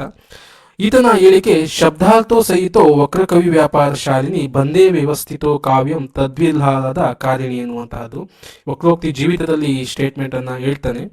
ಈತನ ಹೇಳಿಕೆಯನ್ನು ನೋಡೋದಿದ್ರೆ ಕವಿ ಮನೋವ್ಯಾಪಾರದಲ್ಲಿ ಸಂಭವಿಸುವ ಮೂಲ ಸೌಂದರ್ಯ ಅನುಭವದಿಂದ ಹಿಡಿದು ಉಕ್ತಿಯಲ್ಲಿ ಅದು ಅಭಿವ್ಯಕ್ತಗೊಂಡು ಕಾವ್ಯ ಸ್ವರೂಪವನ್ನ ಪಡೆಯುತ್ತೆ ಅನ್ನುವಂತಹದ್ದು ಇದಕ್ಕೆ ನೇರವಾದಂತಹ ಅರ್ಥ. ಅದನ್ನು ಇಲ್ಲಿ ಕೆಳಗೆ ಸರಿಯಾಗಿ ಅರ್ಥ ಮಾಡ್ಕೊಳ್ಳೋ ಸ್ನೇಹಿತರೆ, ಕಾವ್ಯವು ಬಲ್ಲವರಿಗೆ ಆಹ್ಲಾದವನ್ನು ಉಂಟು ಮಾಡುವುದದ್ದು, ವಕ್ರಕವಿ ವ್ಯಾಪಾರದಿಂದ ಕೂಡಿದ್ದು, ಅಂತಹ ಬಂಧದಲ್ಲಿ ವ್ಯವಸ್ಥಿತಗೊಂಡ ಶಬ್ದಾರ್ಥಗಳು ಒಟ್ಟಾಗಿ ಕಾವ್ಯವೆನಿಸುತ್ತದೆಂದು ಸ್ಪಷ್ಟವಾಗಿ ಹೇಳ್ತಾ ಸ್ನೇಹಿತರೆ. ನಂತರ ಮುಂದೆ ಹೇಳ್ತಾನೆ, ಹೇಳಿದವನು ಕಾವ್ಯದ ಆತ್ಮ ವಕ್ರೋಕ್ತಿ ಅಂತ ಹೇಳ್ತಾನೆ. ರೀತಿರಾತ್ಮ ಕಾವ್ಯಸ್ಯ, ಧ್ವನಿರಾತ್ಮ ಕಾವ್ಯಸ್ಯ, ನಂತರ ವಕ್ರೋಕ್ತಿ ಕಾವ್ಯದ ಆತ್ಮ ಅಂತ ಹೇಳುವಂತಹ. ಮುಂದೆ ಬರ್ತಾರೆ ಇನ್ನೂ ಕಾವ್ಯದ ಆತ್ಮದ ಕುರಿತು ಮಾತನಾಡುವಂತಹವರು ಇದ್ದಾರೆ. ಅದೇ ರೀತಿ ಕಾವ್ಯವು ಬಲ್ಲವರಿಗೆ ಆಹ್ಲಾದವನ್ನು ಉಂಟು ಮಾಡುವಂತಹದ್ದು ವಕ್ರಕವಿ ವ್ಯಾಪಾರದಿಂದ ಕೂಡಿರುತ್ತದೆ. ಅಂದ್ರೆ ಸಮಾಜ ಮತ್ತು ಕವಿಯ ನಡುವೆ ಒಂದು ಕೊಡುಕೊಳ್ಳುವಿಕೆ ತನ್ನುವಂತಹದ್ದು ಅದು ವಕ್ರಕವಿ ವ್ಯಾಪಾರ ಅನ್ನುವಂಥದ್ದನ್ನು ಹೇಳ್ತಾನೆ. ಮತ್ತು ಬಂಧದಲ್ಲಿ ವ್ಯವಸ್ಥಿತಗೊಂಡು ಶಬ್ದ ಮತ್ತು ಅರ್ಥಗಳು ಒಟ್ಟಾಗಿ ಕಾವ್ಯವೆನಿಸುತ್ತದೆ. ಇದೇ ಕಾವ್ಯ ವಕ್ರೋಕ್ತಿ ಕಾವ್ಯದ ಆತ್ಮ ಅನ್ನುವಂತಹದನ್ನ ಹೇಳುವಂತಹದ್ದು. ನಂತರ ಇದನ್ನ ವಿಶೇಷತೆ ಏನಂದ್ರೆ ರೀತಿ ಸಿದ್ಧಾಂತ ಮತ್ತು ಅಲಂಕಾರ ಸಿದ್ಧಾಂತವನ್ನು ಪರಿಶೀಲಿಸಿ ವಕ್ರೋಕ್ತಿ ಸಿದ್ಧಾಂತವನ್ನ ಕಟ್ಟುತ್ತಾನೆ ಅನ್ನುವಂತಹದ್ದು. ಇನ್ನೊಂದು ಇಲ್ಲಿ ನೋಡ್ಬೋದು, ಸಾಮಾನ್ಯವಾಗಿ ಇದು ಭಾಮಹನ ಸ್ಟೇಟ್ಮೆಂಟ್ ಅಂತೆ ಕಾಣುತ್ತೆ, ಶಬ್ದಾರ್ಥ ಸಹಿತ ಅನ್ನುವಂಥದ್ದು. ಯಾರು ಮತ್ತೆ ಕನ್ಫ್ಯೂಸ್ ಆಗ್ಬಿಟ್ಟು ಭಾಮಹನ ಹಾಕಕ್ ಹೋಗ್ಬೇಡಿ. ಪೂರ್ತಿ ಸಾಲನ್ನು ಓದಿ ಶಬ್ದಾರ್ಥ ಸಹಿತ ವಕ್ರಕವಿ ವ್ಯಾಪಾರ ಶಾಲಿನಿ ಅನ್ನುವಂತಹ ಪೂರ್ಣ ಸಾಲನ್ನು ಓದಿದಾಗ ನಿಮಗೆ ಗೊತ್ತಾಗುತ್ತೆ ವಕ್ರೋಕ್ತಿ ಕುರಿತು ಇಲ್ಲಿ ಕುಂತಕ ಹೇಳ್ತಾ ಇದ್ದಾನೆ ಅನ್ನುವಂತಹದ್ದು ನಿಮಗೆ ಅರ್ಥ ಆಗುತ್ತೆ ಅನ್ನುವಂತಹದ್ದು. ಇಷ್ಟು ಕುಂತಕನ ಕುರಿತು ಇರುವಂತಹದ್ದು ಸ್ನೇಹಿತರೆ. ಇನ್ನೊಂದು ಮಯೂರ ಮಂಡಾಸನ ಅನ್ನುವಂತಹದನ್ನು ಹೇಳ್ತಾನೆ ಆತನ ಸಿದ್ಧಾಂತವನ್ನ ಓದುವಂತಹ ಸಂದರ್ಭದಲ್ಲಿ. ಆ ಸಿದ್ಧಾಂತಕ್ಕೆ ಮಯೂರ ಮಂಡಾಸನ ವಕ್ರೋಕ್ತಿ ಜೀವಿತ ಹೇಗಿರುತ್ತೆ ಅನ್ನುವಂತಹದನ್ನ ಆತ ಪ್ರಸ್ತಾಪ ಮಾಡ್ತಾನೆ. ಅದನ್ನು ಸಹ ನೀವು ತಿಳ್ಕೊಬಹುದು. ಇದು ಮಯೂರ ಮಂಡಾಸನ ಸಿದ್ಧಾಂತ ಕುರಿತು ಚರ್ಚೆಯನ್ನ ಮಾಡಿದವರು ಯಾರು ಅನ್ನುವಂತಹದನ್ನ ಕುಂತಕನ ಹಿನ್ನೆಲೆಯಲ್ಲಿ ಕೇಳುವಂತಹದನ್ನ ನೋಡ್ಬೋದು. ಹಾಗಾಗಿ ಈಗ ಸಾಮಾನ್ಯವಾಗಿ ಮೊದಲು ಇರುವಂತಹ ಪರಿಕಲ್ಪನೆಯನ್ನು ನೋಡೋದಿದ್ರೆ ಈ ವಕ್ರೋಕ್ತಿ ಜೀವಿತವನ್ನ ಈ ಹಿನ್ನೆಲೆಯಲ್ಲಿ ನಾವು ಅರ್ಥ ಮಾಡ್ಕೊಳ್ಳೋದಕ್ಕೆ ಸಾಧ್ಯತೆ ಇದೆ ಸ್ನೇಹಿತರೆ. ನಂತರ ಬರುವಂತಹವನು ಮಮ್ಮಟ, ಪ್ರಸಿದ್ಧವಾದಂತಹ ಮೀಮಾಂಸಕಾರ ಸ್ನೇಹಿತರೆ. ಈತನ ಕೃತಿ ಕಾವ್ಯ ಪ್ರಕಾಶ ಅನ್ನುವಂತಹ ಕೃತಿ. ಇವನ ಹೇಳಿಕೆಯನ್ನು ನೋಡೋಣ. ತದೋಷೋ ಶಬ್ದಾರ್ಥ ಸುಗುಣಾಲಂಕೃತಿ ಪುನಃ ಕ್ವಾಪಿ ಅನ್ನುವಂತಹದನ್ನ ಹೇಳ್ತಾನೆ. ಇದನ್ನು ಸಹ ಸಾಕಷ್ಟು ಪ್ರಶ್ನೆಯನ್ನ ಕೇಳಿದರೆ, ಅಂದ್ರೆ ಕಾವ್ಯವು ದೋಷವಿಲ್ಲದ ಗುಣಸಹಿತವಾದ ಶಬ್ದಾರ್ಥಗಳಿಂದ ಕೂಡಿರುತ್ತದೆ, ಇವುಗಳಲ್ಲಿ ಕ್ವಚಿತ್ತವಾಗಿ ಅಲಂಕಾರವಿಲ್ಲದಿರುವುದು ಉಂಟು ಅಂತ ಹೇಳ್ತಾರೆ. ಅಂದ್ರೆ ಈಗಾಗಲೇ ಕಾವ್ಯ ಅಂದ್ರೆ ಅಲಂಕಾರಗಳಿರ್ಬೇಕು, ಗುಣಗಳಿರ್ಬೇಕು, ದೋಷಗಳಿರ್ಬೇಕು ಅಂತ ಈಗಾಗಲೇ ಚರ್ಚೆ ನಡೆದಿದೆ. ಆದ್ರೆ ಏನ್ ಹೇಳ್ತಾರೆ ಅಂದ್ರೆ ಗುಣವು ದೋಷವಿಲ್ಲದ ಗುಣಸಹಿತವಾದ ಶಬ್ದಾರ್ಥಗಳಿಂದ ಕೂಡಿರ್ತದೆ. ಅಂದ್ರೆ ಕಾವ್ಯ ಅಂದ್ರೆ ಅದರಲ್ಲಿ ದೋಷಗಳು ಇದ್ದೇ ಇರ್ತವೆ, ನಂತರ ಶಬ್ದಾರ್ಥಗಳಿಂದನೂ ಸಹ ಕೂಡಿರುತ್ತೆ ಅನ್ನುವಂತಹದನ್ನ ಇಲ್ಲಿ ನೇರವಾಗಿ ಹೇಳ್ತಿರುವಂತಹದನ್ನು ನೋಡ್ಬೋದು. ಅಂದ್ರೆ ದೋಷ ಇದ್ರೂ ನಡೆಯುತ್ತೆ, ನಂತರ ಅಲಂಕಾರಗಳು ಇಲ್ದಿದ್ರೂ ಸಹ ನಡೆಯುತ್ತೆ ಅನ್ನುವಂತಹದನ್ನು ಮಮ್ಮಟ ಇಲ್ಲಿ ಹೇಳ್ತಿರುವಂತಹದ್ದು. ನಂತರ ಈತನಿಗೆ ಒಂದು ಬಿರುದಿದೆ, ವಾಗ್ದೇವಿಯ ಅವತಾರ ಅನ್ನುವಂತಹದನ್ನ ಯಾರಿಗೆ ಮಮ್ಮಟನಿಗೆ ಕರೆಯಲಾಗ್ತದೆ. ಈ ಹೇಳಿಕೆಗೆ ಇಲ್ಲಿ ಸರಿಯಾಗಿ ನಾವು ಅರ್ಥವನ್ನ ಪಡ್ಕೊಳ್ಳೋಣ. ಏನ್ ಹೇಳ್ತಾನೆ ಅಂದ್ರೆ, ಅಲಂಕಾರ ಕಾವ್ಯದಲ್ಲಿ ನಿಯತ ಸ್ಥಾನದಲ್ಲಿ ಇರಬೇಕಾಗಿಲ್ಲ. ಅಂದ್ರೆ ಒಂದು ಕಾವ್ಯ ಅಂತಂದ್ರೆ ನಿಯತ ಸ್ಥಾನದಲ್ಲಿ ಅಲಂಕಾರ ಬರಬೇಕು ಅಂತ ಹೇಳುವಂತ ಮೀಮಾಂಸಕಾರರಿದ್ದಾರೆ. ಅವನು ಏನು ಹೇಳ್ತಾನೆ, ಇರಬೇಕಾಗಿಲ್ಲ ಅನ್ನುವಂತ ಎಂಬುದನ್ನು ಕ್ರೋಢೀಕರಿಸಿದ್ದಾನೆ. ಸಾಮಾನ್ಯವಾದ ಅಲಂಕಾರವಿರಬೇಕೆಂದು ಅಭಿಪ್ರಾಯಪಡ್ತಾನೆ. ಒಂದು ಕಾವ್ಯ ಅಂದ್ರೆ ಸಾಮಾನ್ಯವಾದ ಅಲಂಕಾರ ಇದೆ ಸಾಕಪ್ಪ, ಅದಕ್ಕೆ ಇಂಥದ ನಿಯತ ಸ್ಥಾನದಲ್ಲೇ ಬರಬಾರ್ದು ಅನ್ನುವಂತಹದನ್ನ ಹೇಳ್ತಾನೆ. ಮತ್ತೆ ಮುಂದೆ ಹೇಳ್ತಾನೆ, ಕ್ವಚಿತ್ತು ಸ್ಫುಟಾಲಂಕಾರ ವಿರಹೇನ ಕಾವ್ಯತ್ವ ಹಾನಿ ಅನ್ನುವಂತಹದ್ದು. ಅಂದ್ರೆ ನೀವು ದೊಡ್ಡದಾದಂತಹ ಕಷ್ಟವಾದಂತಹ ಅಲಂಕಾರಗಳನ್ನು ಹಾಕಿದ್ರೆ ಕಾವ್ಯ ಏನಾಗುತ್ತೆ, ಹಾನಿ ಆಗುತ್ತೆ ಅನ್ನುವಂತಹ ಸ್ಟೇಟ್ಮೆಂಟ್ ಹಾಕಿದ್ದಾನೆ. ಇದು ಸಹ ಸರಿಯಾದ ಅರ್ಥವನ್ನ ಮಾಡ್ಕೊಬೇಕು. ಇದು ಮಮ್ಮಟ ಯಾಕೆ ಆಗ್ತಾನೆ ಪ್ರಸಿದ್ಧನಾಗ್ತಾನೆ, ನೇರ ಸ್ಟೇಟ್ಮೆಂಟೇ ಕೇಳ್ಬೋದು, ನಿಮಗೆ ಸೂತ್ರನೇ ಕೇಳಬೇಕು ಅಂತ ಏನಿಲ್ಲ. ನಿಯತ ಸ್ಥಾನದಲ್ಲಿ ಅಲಂಕಾರ ಇರ್ಲೇಬಾರ್ದು ಅಂದ್ರೆ ಇರಬೇಕಾಗಿಲ್ಲ ಅಂತ ಹೇಳ್ದಂತವ್ನು ಯಾರು ಅನ್ನೋದು. ಈಗಾಗಲೇ ಇರ್ಬೇಕು ಅಂತ ಹೇಳಿದ್ರೆ ಸಾಕಷ್ಟು ಜನ ಇದ್ದಾರೆ, ಆದ್ರೆ ಇರ್ಲೇಬಾರ್ದು ಅಂತ ಹೇಳಿದಂಥವ್ನು ಬಹಳ ಮುಖ್ಯ ಸ್ನೇಹಿತರೆ, ಅವನು ನೆನ್ಪಿಡ್ಕೊಬೇಕು ಅನ್ನುವಂತಹದ್ದು. ನಂತರ ಗುಣ ದೋಷ ಅಲಂಕಾರಗಳನ್ನೇ ಹೇಳ್ತಾನೆ ಅನ್ನುವಂತಹದನ್ನ ನಾವು ನೋಡ್ಬೋದು. ಮಮ್ಮಟ ಇನ್ನೂ ಮುಂದೆ ಸಾಕಷ್ಟು ಕಾವ್ಯಂ ಯಶಸ್ಸಾರ್ಥ ಕೃತೆ ಅನ್ನುವಂತಹ ಈ ಸ್ಟೇಟ್ಮೆಂಟ್ಗಳನ್ನೆಲ್ಲ ನೀವು ನೋಡ್ಬೇಕು, ಚೆನ್ನಾಗಿ ಮುಂದೆ ಬರ್ತವೆ. ಅವನು ಸಹ ನೆನ್ಪಿಡ್ಕೊಂಡು ನೀವು ಪರೀಕ್ಷೆಯಲ್ಲಿ ಬರೆಯೋದಕ್ಕೆ ಸಾಧ್ಯತೆ ಆಗುತ್ತೆ ಅಂತ ಸ್ನೇಹಿತರೆ. ಇಷ್ಟು ಮಮ್ಮಟನನ್ನ ನಾವು ಕಾವ್ಯದ ಸ್ವರೂಪಕ್ಕೆ ಅರ್ಥ ಮಾಡ್ಕೊಳ್ಳುವಂತಹದ್ದು. ಈ ಸ್ಟೇಟ್ಮೆಂಟ್ ಅನ್ನು ನೆನ್ಪಿಡ್ಕೊಳ್ಳಿ. ತದೋಷ ಶಬ್ದಾರ್ಥ ಸುಗುಣ ಅಲಂಕಾರ ಕೃತಿ ಪುನಃ ಕ್ವಾಪಿ ಎನ್ನುವಂತಹದ್ದು ಇದು ಮಮ್ಮಟನ ಹೇಳಿಕೆ. ನಂತರ ವಿಶ್ವನಾಥ, ಈತನು ಸಹ ಮೀಮಾಂಸೆಯಲ್ಲಿ ಪ್ರಸಿದ್ಧನಾದಂಥವನು. ಈತನ ಕೃತಿ ಸಾಹಿತ್ಯ ದರ್ಪಣ ಕೃತಿ. ಈತ ವಾಕ್ಯಂ ರಸಾತ್ಮಕಂ ಕಾವ್ಯಂ ದೋಷಸ್ತ್ಯಸ್ಯಪ್ಯ ಕರ್ಷಕ ಉತ್ಕರ್ಷ ಏತವ ಪ್ರೋಕ್ತ ಗುಣಾಲಂಕಾರ ರೀತಯ ಅನ್ನುವಂಥದ್ದನ್ನು ಹೇಳ್ತಾನೆ. ಇಷ್ಟನ್ನು ನೆನಪಿಕೊಳ್ಳಿ. ವಾಕ್ಯಂ ರಸಾತ್ಮಕಂ ಕಾವ್ಯಂ ಅನ್ನುವಂತಹದ್ದು ಅಂದ್ರೆ ಕಾವ್ಯದ ಎಲ್ಲಾ ವಾಕ್ಯಗಳು ರಸಾತ್ಮಕವಾಗಿರ್ಬೇಕು ಅನ್ನುವಂತಹದನ್ನ ಪ್ರಸ್ತಾಪ ಮಾಡ್ತಿರುವಂತಹದ್ದು ಯಾರು? ವಿಶ್ವನಾಥ ತನ್ನ ಸಾಹಿತ್ಯ ದರ್ಪಣ ಕೃತಿಯಲ್ಲಿ ಹೇಳ್ತಾನೆ. ಅಂದ್ರೆ ಈ ರೀತಿಯಾಗಿರುವಂತಹದೇ ಕಾವ್ಯದ ಆತ್ಮ ಅನ್ನುವಂತಹ. ಎಲ್ಲಾ ವಾಕ್ಯಗಳು ರಸಾತ್ಮಕವಾಗಿ ರಚನೆ ಆಗಬೇಕು, ಅದೇ ಕಾವ್ಯದ ಆತ್ಮ ಅಂತ ಹೇಳ್ತಿರುವಂತಹದ್ದು. ದೋಷಗಳು ಕಾವ್ಯಕ್ಕೆ ಕುಂದುಂಟು ಮಾಡುವಂತಹವು, ರಸಾತ್ಮಕವಾದ ವಾಕ್ಯಗಳೇ ಕಾವ್ಯ ಗುಣಾಲಂಕಾರ ಕಾವ್ಯಕ್ಕೆ ಉತ್ಕರ್ಷ ಕೊಡತಕ್ಕ ಗುಣಗಳಾಗಿವೆ ಅನ್ನುವಂತಹದನ್ನ ಹೇಳ್ತಾನೆ ಅನ್ನುವಂತಹದ್ದು. ಅಂದ್ರೆ ಎಲ್ಲಾ ಸಾಲುಗಳು ಏನಾಗಿರ್ತವೆ ಅನ್ನುವಂತಹದ್ದು ವಾಕ್ಯದಲ್ಲಿ ರಸಾತ್ಮಕವನ್ನ ಬಳಸಲಾಗಿದೆ ಅನ್ನುವಂತಹದನ್ನ ಹೇಳ್ತಿರುವಂತಹದ್ದು. ನಂತರ ಕೆಲ ದೋಷಗಳಿದ್ದು ಅದು ಧ್ವನಿಪೂರ್ಣವಾಗಿದ್ದರೆ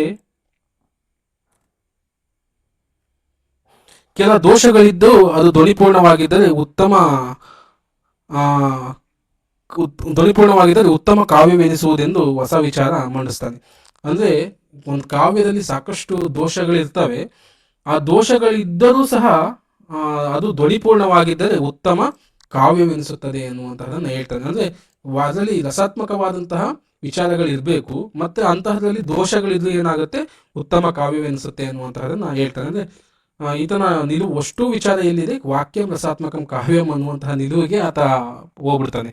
ಅಂದ್ರೆ ಈ ಗುಣ ದೋಷಗಳು ಇವನ್ನ ಯಾವ ಅಂದ್ರೆ ಅತಿ ಹೆಚ್ಚಾಗಿ ಗಮನವನ್ನ ಕೊಡೋದಿಲ್ಲ, ಅಂತಹೂ ಸಹ ಉತ್ತಮ ಕಾವ್ಯ ಅನ್ನುವಂಥದ್ದನ್ನ ವಿಚಾರವನ್ನ ಮಂಡಿಸ್ತಾನೆ ಸ್ನೇಹಿತರೆ. ನಂತರ ವಿಶ್ವನಾಥನ ನಂತರ ಬರುವಂತಹವನು ಜಗನ್ನಾಥ ಸ್ನೇಹಿತರೆ. ಈ ವಿಶ್ವನಾಥನ ವಾದವನ್ನ ತಿರಸ್ಕರಿಸ್ತಾನೆ ಜಗನ್ನಾಥ. ಒಪ್ಪಲಿಲ್ಲ, ಎಲ್ಲಾ ವಾಕ್ಯಗಳು ಎಲ್ಲಿ ರಸಾತ್ಮಕವಾಗಿರಕ್ ಸಾಧ್ಯನಪ್ಪ, ಯಾವ ಕವಿಗೆ ಸಾಧ್ಯ ಈ ರೀತಿ ಬರೆಯೋದಿಕ್ಕೆ? ಎಲ್ಲಾ ವಾಕ್ಯಗಳು ರಸಾತ್ಮಕವಾಗಿ, ಕೆಲವೊಂದು ಸಾಲುಗಳು ಕನಿಷ್ಠವಾಗೂ ಇರ್ತವೆ, ಉತ್ತಮವಾಗಿ ಇರ್ತವೆ, ಅಧಮವಾಗೂ ಸಹ ಇರ್ತವೆ, ಹಾಗೆ ಎಲ್ಲಿ ಬರೆಯಕ್ಕೆ ಸಾಧ್ಯ ಅನ್ನೋದನ್ನ ತಿರಸ್ಕರಿಸ್ತಾನೆ. ನಂತರ ಈತ ರಸಗಂಗಾಧರ ಈತನ ಕೃತಿ ಜಗನ್ನಾಥಂದು ಇವನು ಸ್ಟೇಟ್ಮೆಂಟ್ ಕೊಡ್ತಾನೆ. ರಮಣೀಯಾರ್ಥ ಪ್ರತಿಪಾದಕ ಶಬ್ದಂ ಕಾವ್ಯಂ ಅನ್ನುವಂತಹ ಸ್ಟೇಟ್ಮೆಂಟ್ ಅನ್ನ ಹೇಳ್ತಾನೆ. ಅಂದ್ರೆ ಕಾವ್ಯ ಅಂದ್ರೆ ರಮಣೀಯವಾದಂತಹ ಅರ್ಥಗಳನ್ನ ಒಳಗೊಂಡಿರ್ಬೇಕು, ಅಂತಹ ಪ್ರತಿಪಾದಿಸುವಂತಹ ಶಬ್ದಗಳೇ ಕಾವ್ಯ ಅಂತ ಹೇಳ್ಬಿಟ್ಟು ಹೇಳ್ತಾನೆ. ಅಂದ್ರೆ ಇವನ ವಾಕ್ಯ ಅನ್ನುವಂತಹದನ್ನ ರಮಣೀಯಾತ್ಮಕವಾಗಿ ಕಟ್ಟುವಂತಹ ಪ್ರಜ್ಞೆಯನ್ನ ಯಾರು ಮಾಡ್ತಾನೆ? ಜಗನ್ನಾಥ ಪಂಡಿತ ಮಾಡುವಂತಹದ್ದು ನೋಡ್ಬೋದು. ನಂತರ ಕಾವ್ಯದ ವಿಭೇದಗಳನ್ನ ಹೇಳ್ತಾನೆ. ಇವನ ಪ್ರಕಾರ ಕಾವ್ಯ ಉತ್ತಲೋತ್ತಮ, ಉತ್ತಮ, ಮಧ್ಯಮ, ಅಧಮ ಎಂದು 4 ವಿಧಗಳಾಗಿ ಜಗನ್ನಾಥ ಪಂಡಿತ ವಿಂಗಡಿಸ್ಕೊಳ್ತಾನೆ ಕಾವ್ಯಗಳನ್ನ. ನಂತರ 70 ಅಲಂಕಾರಗಳನ್ನ ವಿವೇಚಿಸ್ತಾನೆ ಸ್ನೇಹಿತರೆ ಜಗನ್ನಾಥ. ಇದು ಬಹಳ ಮುಖ್ಯವಾದಂತಹದ್ದು ನೋಡಿ. ಈಗ ವಿಶ್ವನಾಥ ಮತ್ತು ಜಗನ್ನಾಥ ಒಂದೇ ಅಲ್ಲಿ ಸಮಕಾಲೀನ ಆಸುಪಾಸು ಕಾಲಘಟ್ಟದಲ್ಲಿ ಬರುವಂತಹವರು. ಆತನ ವಾದವನ್ನು ಇದು ಒಪ್ಪೋದಿಲ್ಲ. ನಂತರ ಇವನೇ ಹೊಸವಾದಂತಹ ಕಾವ್ಯ ಅಂದ್ರೆ ಹೀಗಿರ್ಬೇಕು ರಮಣೀಯಾರ್ಥವಾಗಿ ಅನ್ನುವಂತಹ ಹೊಸ ವಿಚಾರವನ್ನ ಇಲ್ಲಿ ಕಟ್ತಾ ಹೋಗ್ತಾನೆ ಜಗನ್ನಾಥ ಅನ್ನುವಂತಹದ್ದು. ಇಂದಿಗೂ ಸಹ ರಮಣೀಯಾರ್ಥ ಪ್ರತಿಪಾದಕ ಅನ್ನುವಂತಹದನ್ನ ಸಾಕಷ್ಟು ಪರೀಕ್ಷೆಗಳಲ್ಲಿ ಕೇಳಿರುವಂತಹದ್ದು ನೋಡ್ಬೋದು. ವಾಕ್ಯಂ ರಸಾತ್ಮಕಂ ಅನ್ನುವಂತಹದ್ದು ಕೇಳಿರ್ಬೋದು. ಹೀಗೆ ಕಾವ್ಯಕ್ಕೆ ಆತ್ಮವನ್ನ ಕೊಡುವಂತಹವರು ಸಾಕಷ್ಟು ಜನ ಮೀಮಾಂಸಕಾರರು ಬರ್ತಾ ಹೋಗ್ತಾರೆ. ಅವರ ಆಲೋಚನೆಗಳು ಏನು ಅನ್ನುವಂತಹದ್ದು ನೀವು ತಿಳ್ಕೊಳ್ತಾ ಹೋಗ್ಬೇಕಾಗುತ್ತೆ ಸ್ನೇಹಿತರೆ. ನಂತರ ಅಭಿನವ ಗುಪ್ತ ಬಹಳ ಮುಖ್ಯವಾದಂತಹ ಮೀಮಾಂಸಕಾರ. ಈತ ಎಲ್ಲಾ ವಿಚಾರಗಳಲ್ಲೂ ತನ್ನ ಅಭಿಪ್ರಾಯಗಳನ್ನ ಮಾತುಗಳನ್ನ ಹಾಕಿರ್ತಾನೆ. ಪ್ರತಿಭೆ ಇರ್ಬೋದು, ಕಾವ್ಯ ಪ್ರಯೋಜನಗಳಿರ್ಬೋದು, ನಂತರ ರಸ ಇರ್ಬೋದು, ಧ್ವನಿ ಇರ್ಬೋದು, ಈ ಎಲ್ಲಾ ವಿಚಾರಗಳಲ್ಲೂ ಅಭಿನವ ಗುಪ್ತ ತನ್ನ ವ್ಯಾಖ್ಯಾನವನ್ನ ಬರೆದಿದ್ದಾನೆ. ಅಲ್ಲಿ ತನ್ನ ಸ್ಟೇಟ್ಮೆಂಟ್ಗಳು ಬಹಳ ಮುಖ್ಯವಾಗಿರ್ತವೆ. ಹಾಗಾಗಿ ಈತ ಇನ್ನೊಂದು ಧ್ವನಿಯನ್ನು ಎತ್ತಿ ಹಿಡಿದು ಕಾವ್ಯಕ್ಕೆ ಧ್ವನಿ ಮುಖ್ಯ ಅಂತ ಹೇಳ್ತಾನೆ.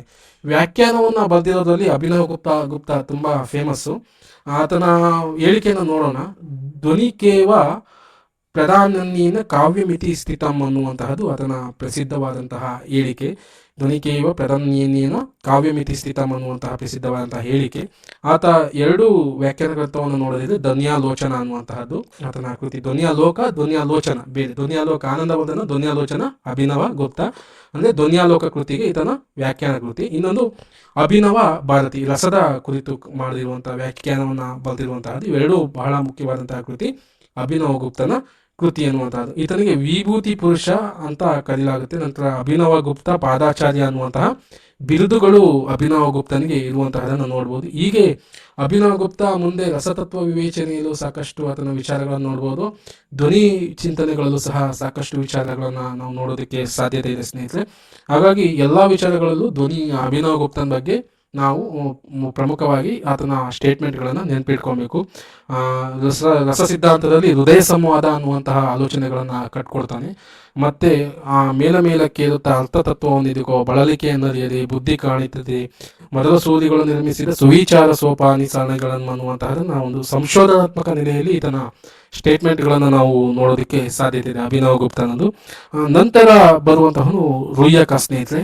ಈತನು ಪ್ರಮುಖವಾಗಿ ವ್ಯಾಖ್ಯಾನವನ್ನು ಬರೆದಿರೋದ್ರಲ್ಲಿ ಇವನು ಸಹ ಬಹು ಮುಖ್ಯವಾದಂತಹವನು. ಈತನ ಒಂದು ಕಾವ್ಯ ಅಂದ್ರೆ ಏನು ಅನ್ನುವಂತಹದನ್ನ ಈತನ ಹೇಳಿಕೆಯಲ್ಲಿ ನೋಡೋಣ. ಕವಿ ಪ್ರತಿಭೆಯಿಂದ ಅಲಂಕಾರಗಳಲ್ಲಿ ಒಂದು ವಿಚಿಸ್ತಿ ವಿಶೇಷ ಅಂದರೆ ವಿಶಿಷ್ಟವಾದ ಸೌಂದರ್ಯ ಅಥವಾ ಲಾವಣ್ಯ ಉಂಟಾಗುತ್ತೆ ಅನ್ನುವಂತಹದ್ದು. ಕವಿ ಪ್ರತಿಭೆಯಿಂದ ಅಲಂಕಾರಗಳಲ್ಲಿ ಒಂದು ವಿಚಿಸ್ತಿ ವಿಶೇಷ ಅಂದರೆ ವಿಶಿಷ್ಟವಾದ ಕಾವ್ಯ ಸೌಂದರ್ಯ ಅಥವಾ ಲಾವಣ್ಯ ಉಂಟಾಗುತ್ತದೆ ಅನ್ನುವಂತಹದನ್ನ ಹೇಳ್ತಾ ಇರುವಂತಹದ್ದು. ಅಂದ್ರೆ ಒಂದು ವಿಶೇಷ ಸೌಂದರ್ಯ ಅನ್ನುವಂತಹದ್ದು ಕಾವ್ಯದಲ್ಲಿ ಉಂಟಾಗುತ್ತೆ, ಅದು ಕಾವ್ಯ ಅನ್ನುವಂತಹದನ್ನ ಹೇಳ್ತಾರೆ. ನಂತರ ಈತನ ರುಯ್ಯಕನ ಕೃತಿಗಳು ಅನ್ನೋದಿದ್ರೆ ಅಲಂಕಾರ ಸರ್ವಸ್ವ ಅನ್ನುವಂತಹದ್ದು ಅಭಿನವ ಗುಪ್ತನ ಕೃತಿ, ಅಲ್ಲ ರುಯ್ಯಕನ ಕೃತಿ. ಇದನ್ನು ನೆನ್ಪಿಟ್ಕೊಳ್ಳಿ. ವಂದಿಸಿ ಬರೆಯಲ್ಲಿ ಕೇಳ್ಬೋದು. ಅಭಿನವ ಗುಪ್ತ, ರುಯ್ಯಕ, ವಿಶ್ವನಾಥ, ಜಗನ್ನಾಥ ಇವರ ಕೃತಿಗಳನ್ನ ಕೇಳ್ಬಿಟ್ಟು ವಂದಿಸಿ ಬರೆಯಲ್ಲಿ ಕೇಳೋ ಸಾಧ್ಯತೆ ಇದೆ.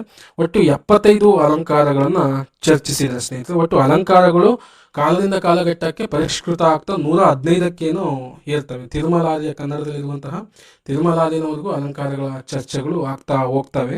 ಇಲ್ಲಿಗೆ 75 ಅಲಂಕಾರಗಳನ್ನ ರುಯ್ಯಕನ ಕಾಲಘಟ್ಟದಲ್ಲಿ ಚರ್ಚೆ ಮಾಡಿರುವಂತಹದನ್ನ ನೋಡ್ಬೋದು. ಇಷ್ಟು ಕಾವ್ಯದ ಕುರಿತು ರುಯ್ಯಕನ ನಿಲುವುಗಳಾಗಿವೆ.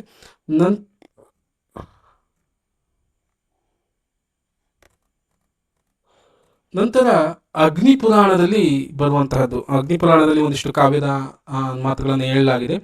ಅಲಂಕಾರಗಳಿಂದ ಶೋಭಿತವಾಗಿಯೂ ಗುಣಗಳಿಂದ ಕೂಡಿಯೂ ದೋಷಗಳಿಲ್ಲದೆಯೂ ಇಷ್ಟವಾದ ಅರ್ಥವುಳ್ಳದಾಗಿಯೂ ಇರುವುದು ಒಂದು ಸಮೂಹವೇ ಕಾವ್ಯ ಅನ್ನುವಂಥದ್ದನ್ನು ಹೇಳ್ತಾರೆ. ಅಂದ್ರೆ ಅಲಂಕಾರಗಳಿಂದ ಶೋಭಿತವಾಗಿರ್ಬೇಕು, ಗುಣಗಳ ಕೂಡಿರ್ಬೇಕು, ದೋಷಗಳು ಇರಬಾರ್ದು, ನಂತರ ಇಷ್ಟವಾದ ಅರ್ಥ ಇರಬೇಕು ಅನ್ನುವಂತಹದನ್ನ ಅಗ್ನಿ ಪುರಾಣದಲ್ಲಿ ಹೇಳಲಾಗುತ್ತೆ ಅನ್ನುವಂತಹದ್ದು.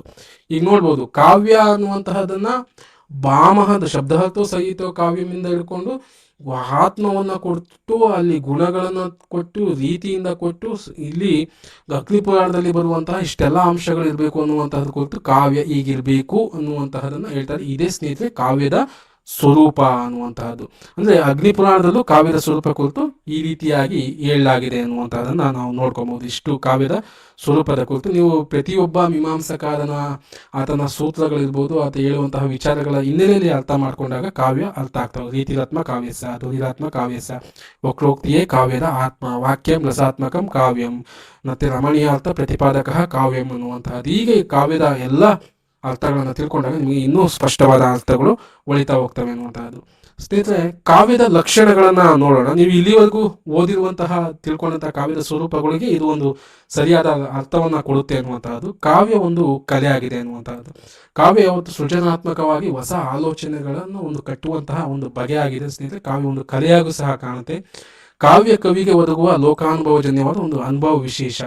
ಲೋಕದ ಅನುಭವಗಳು ಜನ್ಯವಾದಾಗ ಕಾವ್ಯ ಒಂದು ವಿಶೇಷವಾದಂತಹ ಆಲೋಚನೆಗಳನ್ನ ಕಟ್ಟೋದಿಕ್ಕೆ ಸಾಧ್ಯ ಆಗುತ್ತೆ ಅನ್ನುವಂತಹ ಸ್ನೇಹಿತರೆ. ನಂತರ ಕಾವ್ಯದಿಂದ ಹೃದಯಕ್ಕೆ ಆನಂದ ದೊರೆತರೆ ಶಾಸ್ತ್ರ ಬುದ್ಧಿಗೆ ಆನಂದವನ್ನ ನೀಡುತ್ತದೆ ಅನ್ನುವಂತಹದ್ದು. ಕಾವ್ಯವೆಂದರೆ ಒಂದು ವಿಷಯವನ್ನ ವರ್ಣಿಸುವುದು. ಹೌದು, ಒಂದು ಯಾವುದಾದ್ರೂ ಒಂದು ವಿಷಯವನ್ನ ಕುರಿತು ಕವಿ ಅದು ವರ್ಣನೆಗೆ ಒಳಪಡ್ತಾನೆ ಅನ್ನುವಂತಹದ್ದು. ನಮ್ಮ ಮನಸ್ಸಿನ ಭಾವನೆಗಳನ್ನು ರಮ್ಯವಾದ ರೀತಿಯಲ್ಲಿ ಹೇಳಿದರೆ ಅದು ನಿಜವಾದ ಕಾವ್ಯ ಆಗುತ್ತೆ ಅನ್ನುವಂತಹದನ್ನ ನೋಡು. ರಮ್ಯವಾಗಿ ಈಗಾಗಲೇ ಚರ್ಚೆ ಮಾಡಿರುವಂತಹದನ್ನ ನೋಡ್ಬೋದು. ರಮಣೀಯ ಅರ್ಥ ಪ್ರತಿಪಾದಿಕ, ರಮ್ಯವಾಗಿರ್ಬೇಕು ಅನ್ನುವಂಥದ್ದು. ಈ ತರ ಕಾವ್ಯ ಭಾಷೆಯ ಕಲಾತ್ಮಕವಾದ ಸಿದ್ಧಿಯನ್ನ ಪಡೆದುಕೊಂಡಿದೆ ಅನ್ನುವಂತಹದ್ದು. ಭಾಷೆಯ ಒಂದು ಕಲಾತ್ಮಕ ಸಿದ್ಧಿಯೇ ಕಾವ್ಯ ನಮಗೆ ಬರುವಂತಹದ್ದು. ಭಾಷೆಯ ಬಗ್ಗೆ ಒಂದು ಹಿಡಿತ ಇರಬೇಕು ಅನ್ನುವಂಥ ಒಂದು ಲಕ್ಷಣ ಇರುವಂತಹದ್ದು. ಕಾವ್ಯ ಯಾವಾಗಲೂ ಸೃಜನಶೀಲತೆಯನ್ನು ಪಡೆದುಕೊಂಡಿರ್ತದೆ. ಆತ್ಮಕ್ಕೆ ಆನಂದ ನೀಡುವಂತಹ ಶಕ್ತಿ ಕಾವ್ಯಕ್ಕೆ ಇದೆ ಅನ್ನುವಂತಹದ್ದು. ನಂತರ ಕಾವ್ಯ ಸಹೃದಯರಿಗೆ ಆನಂದವನ್ನು ನೀಡುವ ಸಾಮರ್ಥ್ಯವನ್ನ ಹೊಂದಿದೆ. ಸಹೃದಯ ಹೃದಯಲ್ಲಾದಿ ಅಂತ ಆನಂದವನ್ನು ನೀಡುವಂತಹ ಇದೆ. ಕಾವ್ಯವು ಸಹೃದಯರಿಗೆ ಆನಂದವನ್ನು ನೀಡುವಂತಹ ಸಮಯವನ್ನು ಒಳಗೊಂಡಿದೆ ಅನ್ನುವಂತಹದ್ದು. ನಂತರ ಕಾವ್ಯದಲ್ಲಿ ದೋಷಗಳು ಕಟ್ಟುನಿಟ್ಟಾಗಿ ಬರಬಾರದೆಂಬ ನಿಯಮವೇನಿಲ್ಲ. ಕೆಲ ದೋಷಗಳಿದ್ದರೂ ಅದು ಧ್ವನಿಪೂರ್ಣವಾಗಿರ್ಬೇಕು ಅನ್ನುವಂಥದ್ದು. ಕೆಲವೊಂದು ಸಾಮಾನ್ಯವಾಗಿ ಕಾವ್ಯಗಳನ್ನ ಬರೆಯುವಂಥ ಸಂದರ್ಭದಲ್ಲಿ ದೋಷಗಳು ಇದ್ದೇ ಇರ್ತವೆ. ಅವು ಇದ್ದರೂ ಸಹ ಅದೊಂದು ಧ್ವನಿಪೂರ್ಣವಾಗಿ ಆ ಕಾವ್ಯ ಇದ್ರೆ ಅದು ಸಹ ಒಂದು ಶ್ರೇಷ್ಠವಾದ ಕಾವ್ಯ ಅನ್ನುವಂಥದ್ದು ನಾವು ತೆಗೆದುಕೊಬಹುದು ಅಂತ. ನಂತರ ಕಾವ್ಯದಲ್ಲಿ ಅಲಂಕಾರ ನಿಯತವಾಗಿ ಇರಬಹುದು, ಇಲ್ಲದೆ ಸಹ ಇರಬಹುದು. ಕಾವ್ಯ ಅಲಂಕಾರಗಳಲ್ಲಿ ಇದ್ದು ಸಹ ಮಮ್ಮಟ ಹೇಳುವ ಪ್ರಕಾರ ಇರಬೇಕು ಅಂತಲೂ ಇಲ್ಲ, ಇಲ್ಲದೇ ಇದ್ರೂ ನಡೆಯುತ್ತೆ ಅನ್ನೋ ಥರ ಸಹ ಹೇಳ್ತಾರೆ. ಇದು ಸಹ ಒಂದು ಕಾವ್ಯದ ಲಕ್ಷಣವಾಗೂ ಸಹ ನಾವು ನೋಡ್ಬೋದು ಅನ್ನುವಂತಹದ್ದು. ರಮಣೀಯ ಶಬ್ದದ ಪ್ರತಿಪಾದನೆ ಕಾವ್ಯ ಅನ್ನುವಂಥದ್ದು. ಹೌದು, ಎಲ್ಲ ಕಾವ್ಯಗಳು ರಮಣೀಯವಾಗಿರುವಂತಹ ಪದಗಳನ್ನು ಉಲ್ಲೇಖ ಮಾಡಲಾಗುತ್ತೆ, ಇವುದು ಸಹ ಕಾವ್ಯ ಅಂತ ಹೇಳ್ಬಿಟ್ಟು ಕರೆಯಲಾಗುತ್ತೆ ಸ್ನೇಹಿತರೆ. ಇಷ್ಟು ಸ್ನೇಹಿತರೆ ಭಾರತೀಯ ಕಾವ್ಯ ಮೀಮಾಂಸೆಯ ಕಾವ್ಯದ ಸ್ವರೂಪದ ಕುರಿತು ಇರುವಂತಹ ತರಗತಿ ಸ್ನೇಹಿತರೆ. ಇಂದಿನ ತರಗತಿ ನಿಮಗೆ ಏನಾದರೂ ಉಪಯೋಗ ಆಗಿದ್ರೆ, ಅರ್ಥ ಆಗಿಲ್ಲ ಅಂದ್ರು ಸ್ನೇಹಿತರೆ ಕಾಮೆಂಟ್ ಮುಖಾಂತರ ತಿಳಿಸಿ. ಒಟ್ಟು ಕಾವ್ಯದ ಸ್ವರೂಪದ ಕುರಿತು ಭಾರತೀಯ ಕಾವ್ಯ ಮೀಮಾಂಸೆಯಲ್ಲಿ ಇಷ್ಟು ವಿಚಾರಗಳಿದ್ದಾವೆ. ನಾನು ತಿಳಿದುಕೊಂಡಂತಹ ಇಷ್ಟು ವಿಷಯಗಳನ್ನು ನಿಮಗೆ ಮನದಟ್ಟ ಆಗುವಂಥ ಇಷ್ಟು ವಿಷಯಗಳನ್ನು ಹೇಳಿದ್ದೇನೆ. ಇದರಲ್ಲಿ ಕಾವ್ಯದ ಲಕ್ಷಣಗಳ ಕುರಿತು ಇರ್ಬೋದು, ನಿಮಗೊಂದು ಅರ್ಥ ಆಗೋದಕ್ಕೋಸ್ಕರ ನಾನು ಬೇರೆ ಪುಸ್ತಕದಿಂದ ಇದನ್ನು ನೆರವು ತೆಗೆದುಕೊಂಡು ಹಾಕ್ಕೊಂಡಿದ್ದೀನಿ. ಮಿಕ್ಕಿದ ಎಲ್ಲ ವಿಚಾರಗಳು ಸ್ವಂತ ನಾನು ನೋಟ್ಸ್ ಮಾಡ್ಕೊಂಡಿರುವಂತಹ ಹಿನ್ನೆಲೆಯಲ್ಲಿ ಅರ್ಥೈಸುವಂತಹ ರೀತಿಯಲ್ಲಿ ಬೇರೆ ಬೇರೆ ನೋಟ್ಸ್ಗಳಿಂದ ನಾನು ಅದನ್ನು ತೆಗೆದುಕೊಂಡ್ಬಂದು ನಿಮಗೆ ಪ್ರಮುಖವಾದಂತಹ ವಿಚಾರ ಎಲ್ಲೂ ಬಿಡಬಾರ್ದು ಅನ್ನುವಂತಹ ನಿಟ್ಟಿನಲ್ಲಿ ಈ ತರಗತಿಗೆ ನಾನು ಅನುಕೂಲವಾಗುವಂತೆ ಮಾಡಿದ್ದೇನೆ ಸ್ನೇಹಿತರೆ. ಇಷ್ಟು ವಿಚಾರಗಳು ಕಾವ್ಯದ ಸ್ವರೂಪ ಕುರಿತು. ಇವುಗಳನ್ನು ಹೆಚ್ಚಾಗಿ ನೀವು ಓದ್ಕೊಳ್ಳುವಂತಹ ಜೊತೆಯಲ್ಲಿ ಇವುಗಳನ್ನು ಕ್ಲಾಸನ್ನು ಕೇಳಿ ನಿಜವಾಗ್ಲೂ ಸಹ ನೀವು ಪರೀಕ್ಷೆಯಲ್ಲಿ ಯಾವುದೇ ತಪ್ಪನ್ನು ಹಾಕೋದಕ್ಕೆ ಸಾಧ್ಯತೆ ಇಲ್ಲ ಸ್ನೇಹಿತರೆ. ಇಷ್ಟು ಕಾವ್ಯದ ಸ್ವರೂಪದ ಕುರಿತು ತರಗತಿ ಸ್ನೇಹಿತರೆ. ಇಲ್ಲಿಯವರೆಗೂ ಸಹ ಕಾವ್ಯದ ಸ್ವರೂಪದ ಕುರಿತು ತರಗತಿಯನ್ನು ಕೇಳಿದೆ ಸ್ನೇಹಿತರೆ. ಈ ವಿಷಯದಲ್ಲಿ ನಿಮ್ಗೆ ಯಾವುದಾದರೂ ಗೊಂದಲಗಳಿದ್ರೆ ಕಾಮೆಂಟ್ ಮುಖಾಂತರ ಪ್ರಶ್ನೆಗಳನ್ನು ಕೇಳಿ ಅಂತ ಹೇಳ್ತಾ ಸ್ನೇಹಿತರೆ, ಮುಂದಿನ ದಿನಗಳಲ್ಲಿ ಈ ಕಾವ್ಯ ಮೀಮಾಂಸೆ ಮತ್ತು ಪಾಶ್ಚಾತ್ಯ ಕಾವ್ಯ ಮೀಮಾಂಸೆ ತರಗತಿಗಳನ್ನು ಪ್ರಾರಂಭ ಮಾಡ್ತಾ ಹೋಗ್ತೀನಿ ಸ್ನೇಹಿತರೆ. ನೀವು ಸಹ ವಿಷಯಗಳನ್ನು ಓದಿ ಈ ತರಗತಿಗಳನ್ನು ಕೇಳಿ ನಿಮಗೆ ಇನ್ನೂ ಸಹ ಚೆನ್ನಾಗಿ ಅರ್ಥ ಆಗುತ್ತೆ. ಪರೀಕ್ಷೆಯಲ್ಲಿ ಯಾವುದೇ ಗೊಂದಲಗಳಾಗದಲ್ಲಿ ಸರಿಯಾದ ಉತ್ತರಗಳನ್ನು ಹಾಕೋದಕ್ಕೆ ಸಹಾಯ ಆಗುತ್ತೆ ಅಂತ ಹೇಳ್ಕೊಂತ ಸ್ನೇಹಿತರೆ, ಇಲ್ಲಿಯವರೆಗೂ ಸಹ ನಮ್ಮ ಚಾನಲ್ನ ಯಾರೆಲ್ಲ ಸಬ್ಸ್ಕ್ರೈಬ್ ಮಾಡಿಕೊಂಡಿರೋ ಸಬ್ಸ್ಕ್ರೈಬ್ ಮಾಡ್ಕೊಳ್ಳೋ ಮುಖಾಂತರ ಇನ್ನೂ ಹೆಚ್ಚಿನ ತರಗತಿಗಳಿಗೆ ಪ್ರೋತ್ಸಾಹ ನೀಡಬೇಕು ಅಂತ ಕೇಳ್ಕೊಂತ ಸ್ನೇಹಿತರೆ, ಇಂದಿಗೆ ಇವತ್ತಿನ ತರಗತಿಯನ್ನು ಮುಗಿಸೋಣ.